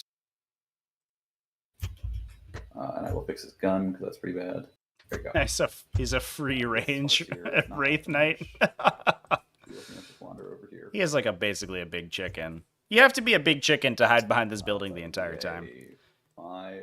There used to be that old like Optimus Prime meme where he's hiding behind a building. You can make it a little bit worse. Not that It's kind of like the matters. it's the first Transformers movie where all the Transformers are trying to hide from the parents. It's basically that scene, but for the 41st millennium has been this Wraith Knight's move. Off the races. You're doing an action. You're doing an action. You're doing an action. Whatever the hell the other one is. Defend Stronghold, right? It's the one that's a non-one. And we're good. I think this guy, I guess it scoot all the way in. Not that it really matters. All right. Pew time. These Shadow Specters, I guess we'll hold off. This guy's probably better at shooting the Doomsday Arc. Sure, a Hornet. Into the Doomsday Arc. Presumably you can't see anyone else. Yeah, no. Oops, I've left a Shadow Spectre behind. It's embarrassing. Come back. I have 5 over here. Not really sure what's up with that. Next guy should not exist. That was the one that was killed for Overwatch, I think. I think he died. That's what happened. He's a Spectre. This Hornet will shoot that Doomsday Arc. Okay. Blammo. He hits. Blammo. 1 L free roll. He wounds AP2. Big one. D6 damage for, big 6. Ouch. That's a big missile. Okay.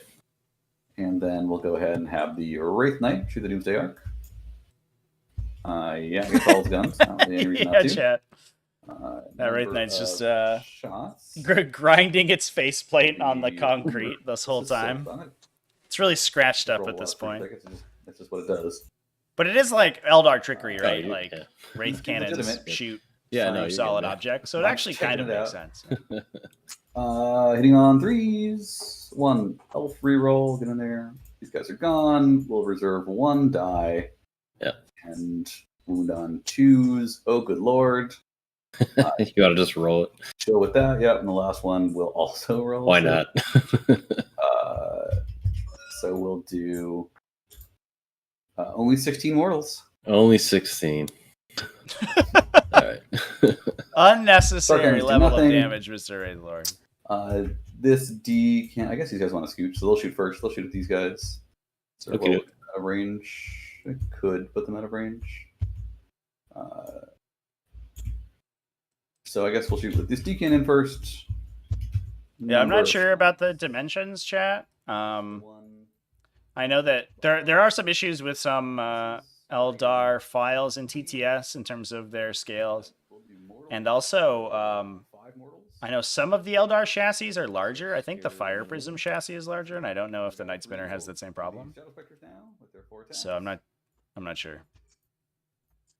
Blammo, 1 reroll. And 2s is 3 at AP2, damage 3. Damage 3. 3 you said, right? Yep. That'll kill me. And then they'll hide over here. Yep. I guess here. I think little spearsies.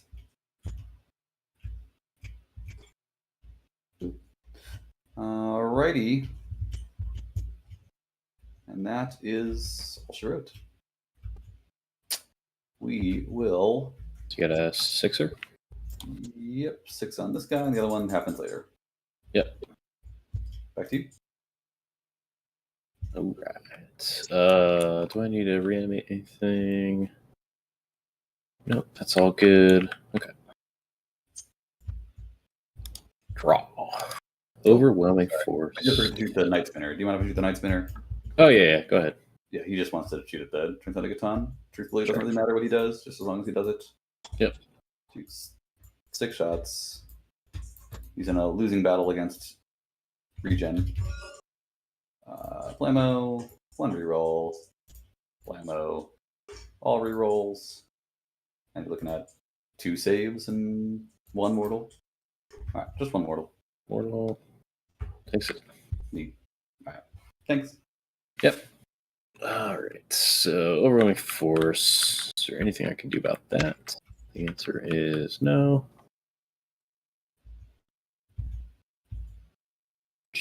Yeah, so I think Zach correctly recognizing that basically all he has to do here is hole out in his table quarter. He's gotten a lead on secondaries.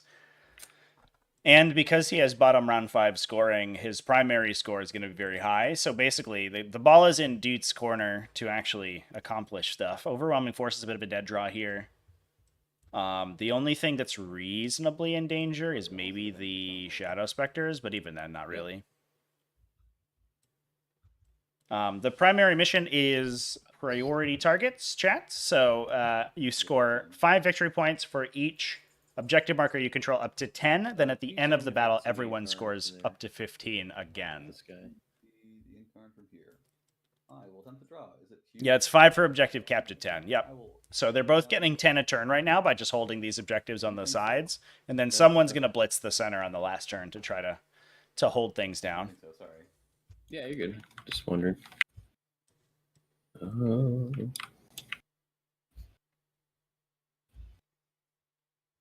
So Zach playing a very effective sort of sandpaper game right now. Just picking off utility units that Doots has.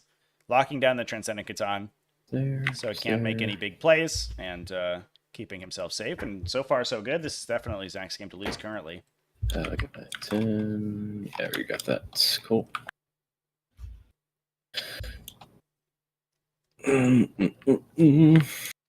Yeah.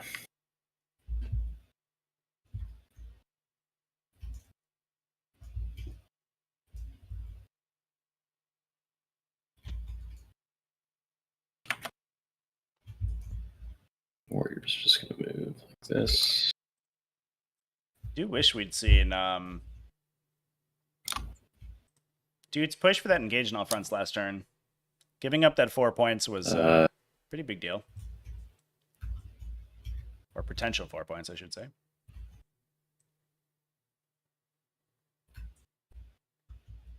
Yeah, it's a pretty weird combination for sure. It definitely gives a huge benefit to the player going second. And because Eldar are so good at this artillery fire That's sort of all keep I'm away doing. game, there's very little way to deal with it. That's the end of my move. If you want to do anything. I could Phantasm, but I don't know why. Nothing has line of sight to these guys, right? Nope. Just gonna heal my guy real quick. Yep. For one. So I guess we'll chill. Okay. Nothing really to shoot for me. This is inconsequential, so that's gonna be my turn. I will discard Overwhelming Force. Another CP. What a treat. Look at me. Dudes feels like he's pushing for like the world record in Yeah, sure. banked command points right here. I don't think there's really much going on. I think he's maybe sort of tacitly accepted his fate as we move to the bottom of round 5. Zach continues to score up and holds the middle of the table pretty effectively. Storm hostile objective and area denial for him. If there was a turn to go into the warrior brick, this would be it if he wants to score big, and I think this could be the breaking turn for Dudes. Those were 2 great objective draws. He can push in, get the Wraith Knight in the center of the table, blast off the Necron warriors, and If you walk. I guess it might be tough, actually. That Wraith Knight is not a fast boy. He might try to charge, but I don't think that works even. Lock him. Maybe not. Maybe there's no way to do that.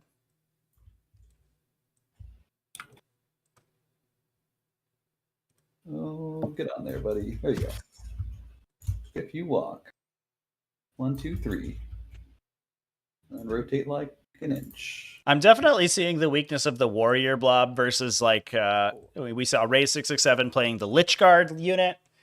We see other players playing immortal units that are a little bit more mobile, and they're easier to kill than the warrior brick. They don't have that same reactive reanimation, access to reactive reanimations. But on the flip side, they're also hit a lot harder and are a lot more aggressive. And what we could see here is a heavier push across the middle of the table with a bunch of Lich Guard or something. Like you can give away some of your smaller blobs to your opponent and your utility units, and then have that Lich Guard unit push across the table. And if your opponent can't deal with it, it starts to get into the support weapon platforms. It is easier to one-shot, but even then, it's even a little bit more resilient to mortal wounds because it's more... it's the same number of total wounds, I guess, but it takes twice as many to kill a single model. You just don't get the Ghost Arc, but then you don't have to pay for it, so I don't know. Yeah, maybe trying for a Fire and Fade, for sure. 7, 8, 9, 10. And then he is still within 12 here. I guess he started his move with it. Yeah, I don't know what you even send in on the Wraith Knight, chat. The Doomsday Arcs are the only thing that can really deal with it, and it's too mobile for them to ever actually get the shot. Yeah, so it looks like the Wraith Knight is getting into the middle there. Is it high enough objective control to actually steal that objective away from the warriors? I think it might literally be. So he doesn't even have to blast the Necron warriors, and actually doing so could be really bad for him. So I wonder if we'll just see a turn pass here and just say, I'm going to score a bunch of secondaries. Here go. Definitely the OC 10 versus only 6 on these guys. Shadow Spectre is just going to gun it. They're going to advance. They're going to go 17 inches. Where they want to go, I don't really know. If I was smarter, I would remember what's still left in the deck. Discards. Let's get signals. Find enemy line. Engage. Overwhelming force. Tempting target. We actually have quite a lot left in the deck. With their 17 inches, they will scoot over to here. Oop. Got lost in a wall. To be fair, though, like, the Wraith Knight can always see you too, and everything else is hidden mostly for the Eldar. So exposing yourself to attack a Wraith Knight in this situation doesn't really change much. Because the kind of prepare. The Eldar army, you know, has enough mobility to shoot basically whatever it wants. And the Tarkaway Leaper can walk a little closer. The Hornet can go 3.5. Lost my train of thought a little bit there. I apologize. But it's not like you have anything else to shoot at, basically. The Eldar army can shoot you if it wants to, and it can hide if it wants to, and currently it's hiding. So if the only thing you can see is the Wraith Knight, you might as well shoot at it. Over here. Tap this thing. This out here is fine. Yeah, so Zach just going to push for the bottom round. And these D-cannons will remain stationary because they really don't... Not really much else to be done, I think. He's probably just going to wrap this game up on a pretty high score. I don't know if there's any draws for Doots that get him out of the situation. He's going to go up to 55 at the end of the turn, but it looks like without doing anything, just by passing, the Wraith Knight's going to get Zach up to 70. Then the Incarn, who is free to act. What shall Maybe get up we'll to? just I go don't for really this know. Locust Lord. I don't believe that the Eldari have drawn Assassination yet. Oh, he fanned his discard pile. They haven't, so you might keep that guy alive in case you want to have the Incarn go in on it for Assassination. Shooting to do. The Incarn can play this guy. But the Knight has like enough maneuverability to shoot whatever it wants, and it's hard to shoot it itself. So there's almost no reason not to move out and attack it, right? Because it's going to be able to see the DDAs regardless, because of how powerful towering is. For 4 saves, AP1. Force, I think. Yeah, seems good. 1 damage. Yep. I'm sure it'll stick. This Wraith Knight does not want to shoot anyone, because that'd be bad. No weapons. No one shoots anyone except for this Night Spinner, who just shoots the Catan. I didn't know about that Night Spinner to Catan interaction. That's really powerful for the Eldar side. Being able to turn off that thing's teleport is huge. The fact that it was able to teleport early and lock in a secondary is a big deal, but other than that, I think Dudes maybe could have kept it in that corner and just had it fight the Incarn. The Incarn, it probably doesn't kill the Incarn, but the Incarn also probably doesn't kill it back. So you just have a fight for the rest of the time. Just keeping him around that 10 mark. Did you actually want the Wraith Knight on the objectives? Yes, does he not? I can't really tell. Yeah, I don't know, it's like super close. I didn't know what your intent was. That was a great point. If you can't fit on both, then that's fine, and that's just the way it goes. I guess he's not on this one. That sure is true. Oops.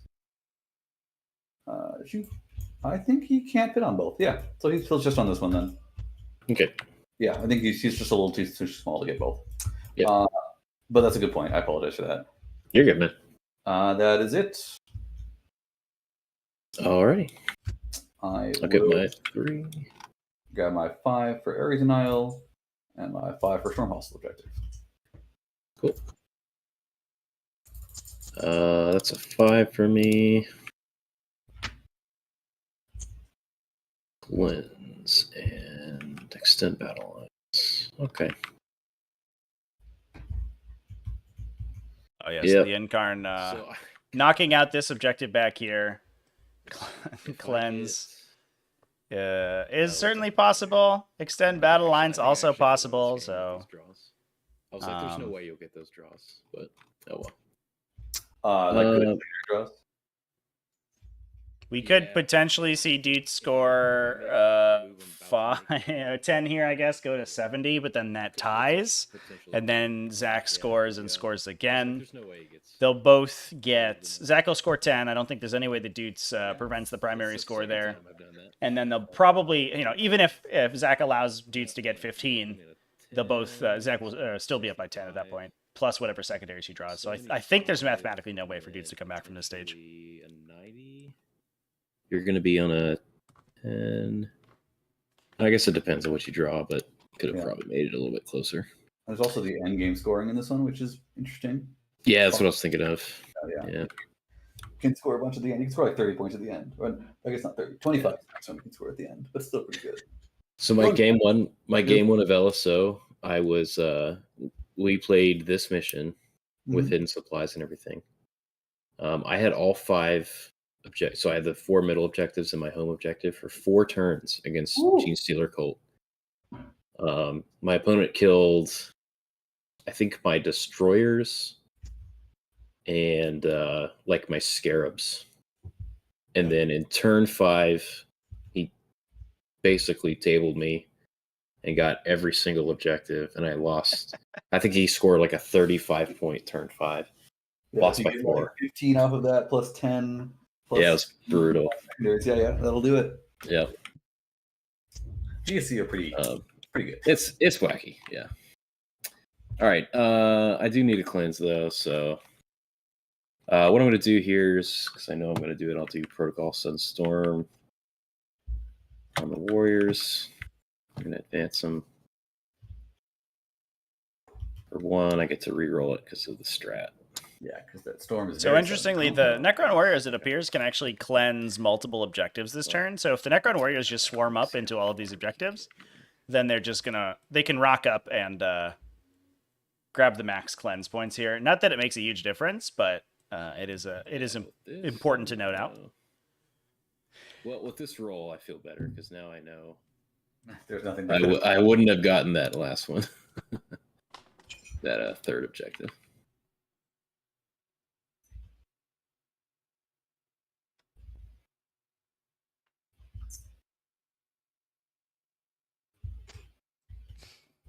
Maybe Necrons should have been more aggressive this game. I guess the question is like what you do, right? Like maybe you could make it so that you post a Doomsday Arc on either side of the Wraith Knight and you expect to go first, and then you force the Wraith Knight to get shot by one of them or the other one. You don't give them a space to hide.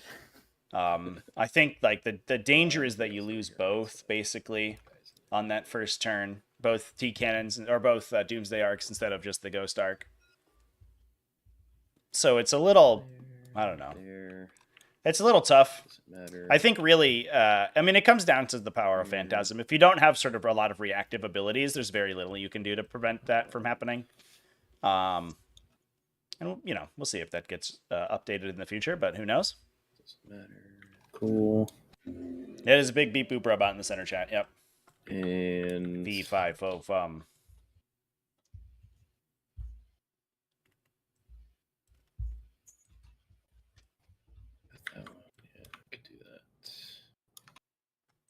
just let me know if you want to overwatch something.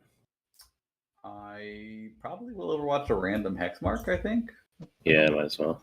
Yeah, we'll overwatch that hex mark in the face. Okay. And the Sippy. They have no impulse save, right? No. Yeah. The big guns are 5 shots. We got 3, 4, and we'll hold on to 1. Blammo, 1 reroll. And that really ought to be enough, so I guess we'll hold there. Just roll this last one normally. And then we'll end up doing 5 damage. Just enough. Which one did you want? The one you moved most recently. I think I have to do the first, most recent one. Yeah, the Necron Warrior's not getting Cool. attacked. And then I'll That's a heal lot of him. value in defensive abilities that I just didn't have to use, basically.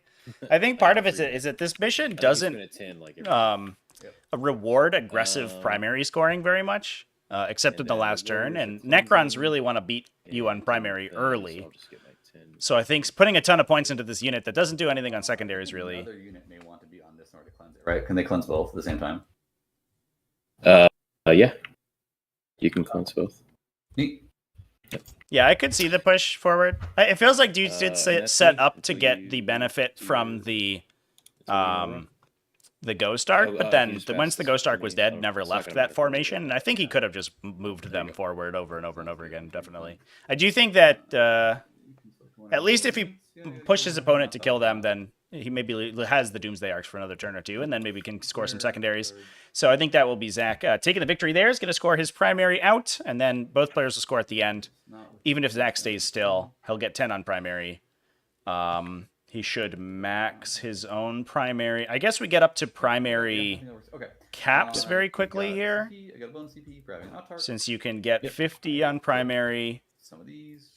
Doots has 30, so he could get to 45. Zach will cap at 50, so he can actually only score another 20. Whereas Doots could score 15. So he does have to actually roll out his secondaries in order to win. See if that works. Yeah, incredibly passive mission. Definitely, I think benefited the army with all the indirect fire for sure. Crazy thought that artillery would be good in a game of 40k. What a wild time we live in. Get a couple of these. I guess you can try for no prisoners. We go 12.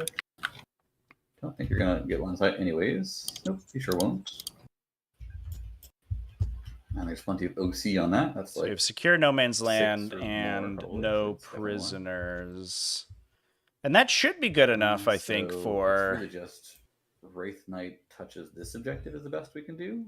And she wanders off and goes kills this guy. That should be good enough for Eldari to win. Yeah, I guess the other option there is that you contest a Necron objective. And then they score less as well, so you don't have to worry. So the Wraith Knight may be able to do that same trick again, fire and fade over to the side. Definitely, you see the power of these Eldar stratagems once they have so many command points to spend. That is very rarely how many command points they actually have.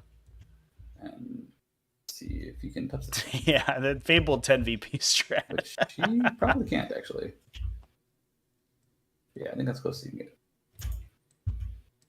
So, sad for him. That feels like you just... And we just come off this guy here, and we're pretty much done. Oop, this guy goes here. And we're just trying to kill that one guy.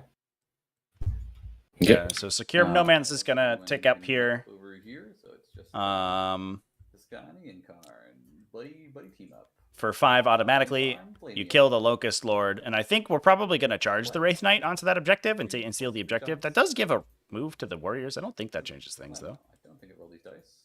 You could potentially put more Warriors on the objective, but I don't. I think that Zach should be up by 2 once this no prisoner scores out. And then we'll shoot... if you told me 6 months ago Wraith Knights were going to be meta, 5, 6, 7, 8. I don't know. Wraith Knights, it feels like, always periodically become really broken. Anytime Eldar faction rolls are really dumb, Wraith Knights get really super broken. Oops. I was an ordered roll. It's awkward. 1 reroll. And then these 3s need to go away. And then boom. And re-rolling. We'll end up with 1 save and 2 mortal wounds. 1 left. And then old Yini will charge him. How dare you? Blammo. You get him, you know. And she'll make her all ones. Here we go. Oh, it could happen. This is why. Also, this is why Doots has 9 CP. Yeah, you never know. You never know. 5 saves. All right, slow rolling for Dramatic CP. Effect. Oh shit. Oh shit. I was so close. All right, and that'll wrap us up. Do you just respawn there? I think that still counts because I think the respawn still counts as a kill. But that doesn't mac everything up, does it? Right? No. Yeah. Was that 5? Yeah, I don't think that changes the Good game, my friend. there. Good game, man. Well, there you go, chats. Well That's going to be Zach moving forward. Congratulations. If you have any questions for the players, go ahead and throw them in. Yeah, I think I knew it off the top. Going second on this mission is just brutal. Yeah, there's a couple key roles. Going second is really bad on this mission. Really good. I mean, Turn secondary draw is always high variance in my experience. yeah. Like, just because you're not out on the map, and some of them you can do, and some of them you can't, and that's just the way it goes. And there's not a lot to do about it. Yeah. I found the secondaries like they feel like easier and easier to max for me as I continue to play. Yeah. So it's not as big of a deal, but I mean, it's if you get 2 5s round 1 just for like moving out to no man's land, it's like that's always a great start to a game. You always feel great. Yeah, I found that like the deeper that my like capture enemy outpost is in the deck, like the more fun I have. Yeah. Like if that's on turn 1, it's so bad. But turn 5, oh my god, it's just Literally 4 games in a row for me. Got a turn 1. Yeah, it definitely comes up too often turn 1. We were talking about it in chat, and I feel like that might be one of the ones that should shuffle back in. But is that too strong? Yeah. There's just no way you can get that turn 1. Yeah. That and bring it down if your opponent has like no monsters or vehicles. Yeah. Bring it down is a little borked for sure. Yeah, there's no constraints if you just have none. Right. Yeah. You're just boned. Yeah. Assassination or assassination automatically not triggers itself, but not bring it down. Fascinating. Very yeah. weird. Like even if you got like 3 or like for getting or it just recycled. Or just anything other than what it is. Yeah. Yeah, literally anything for sure. Well, thanks guys. Was fun watching you guys as always. I think chat was kind of despondent that the warrior unit never got attacked. So I guess 10 demerits for that, Zach. Yeah, that's exactly what you do. Is you just never attack the warriors. Never attack the warriors. Yeah. Did you ever consider just yeeting them, dudes? Just running them across the especially once the Ghost Arc went down, they weren't really tethered to the back line anymore. I mean, I considered it. Like I was talking about with Zach. I think it was turn 4. I could have done this move turn earlier here. And potentially got him out of the area deny just in case he drew it. But even with the advance that I rolled that we saw, it wouldn't have mattered. Yeah. And then, being a 10-point max primary, it's almost, I don't feel like any pressure to like bully with the Necron with the warriors. Right. So yeah, just kind of too is like it's comically. I don't know that 20 warriors physically can get wholly within 6 of the center, or wholly within 3 of the center. I think so. If you just it was more to just keep you out, really. Like it still scores 3 as long as the enemy isn't wholly within 6 of the center, right? Yeah. So what happens is if I got like a slightly bigger advance, you can't get wholly within, and I can potentially just get a hex mark in there too. And then I have to try and get you the hex mark. That's true. In either mode, area denial requires that the player scoring it has something there. So if the warriors are just physically body blocking the entire area, then it doesn't matter how much stuff Doots has in. Yeah, that's a good point. Here it is. Yeah. I think if I made that advance, it would have made. And I think I missed the. I should have had another warrior here a turn earlier, so that would have been like a 90 to 92. So definitely, a closer game. We didn't. We were hoping for the CP reroll on the Scarab charge to get that cheeky Scarab charge. Yeah, I probably should have done that. What did I end up with? Like 9? 9. Yeah. Well, we were trying to puzzle if there was like some secret technology that required 8 CP or something to unlock. But there's just nothing to do with CP when your stuff just disappears when it's seen. Yeah, for sure. Well, one unit doesn't disappear. Yeah, right. Yeah. You should just phantasm these guys. Like that'll help. Yeah. I mean, I don't know. So that kind of strat seems bad. I don't know when you would ever use a strat like that. Overrated. You only move 7 inches. That's like garbage. Yeah, man. it's Get even outta here up with to that. 7 inches. So if your movement's slower, then like you don't even go that far. Basically worthless. You can't even Basically, phantom. yeah, You- garbage. Man. It's like- Move my Warriors 5. Come It's on. like paying a CP to get a normal move, but you get a normal move during your movement phase anyway. So what's the point? I've already got a movement phase, bro. I don't need another one. Come on. It's free. It's free real estate. Yeah, fair enough. Well, thank you guys for the game. Zach, congratulations on taking it down. Doots, thank you for being a pleasure as always. Yeah, of course. I I'll hope let that you was guys have a good entertaining. evening. Yeah. Me too. It's All off right. into the- Thanks, the Zach. Faithful's land now. Yeah. Have a Cheers, good one. guys. All right. Later, y'all. What a bunch of chads. Well, that was a fun game, chat. We got to experience the trials and tribulations of Wally the Warp Spider. We got to watch the Incarn bounce around, and we got to watch a Wraith Knight do Wraith Knight things. And a Warrior Brick be as unkillable as possible. In fact, so unkillable that your opponent apparently can't even target it with attacks. So there you go. Thanks, everyone, for the viewership tonight. We got a pretty good crowd this evening. I want to throw a big shout out to our event sponsors as well. Please go check them out. There are links to them down in the video description. You can also get them via exclamation point sponsors. Delta Studios, that makes all sorts of cool real scale props for a wide variety of sci-fi universes. GameMat.eu, that you can get tabletop accessories like mats and terrain on. The Magnet Baron, where you can get all of your magnetization needs, including magnet kits and also just a bunch of magnets, movement trays, magnetized movement trays, stuff like that, and 3D6 Wargaming that makes all sorts of amazing laser cut neoprene and what's that? MDF tokens and terrain and objective markers. It's all good. So go check them out. Big thanks for all of you for watching. And please stay tuned tomorrow for Tactical Tuesday, the normally scheduled broadcast. We're going to be talking back to some regular content, talking about some wild and crazy lists that went undefeated or had some high results in events this past weekend. I'm also going to be live on Twitch tomorrow evening. I have a game in Doots' event, actually, Black Crusade Online. That is going to be tomorrow evening. So lots of streaming tomorrow. And then we'll be back on Wednesday for Salad versus Broku in the T5S2 Season 7 Invitational. So please come back then, and I'll see you around.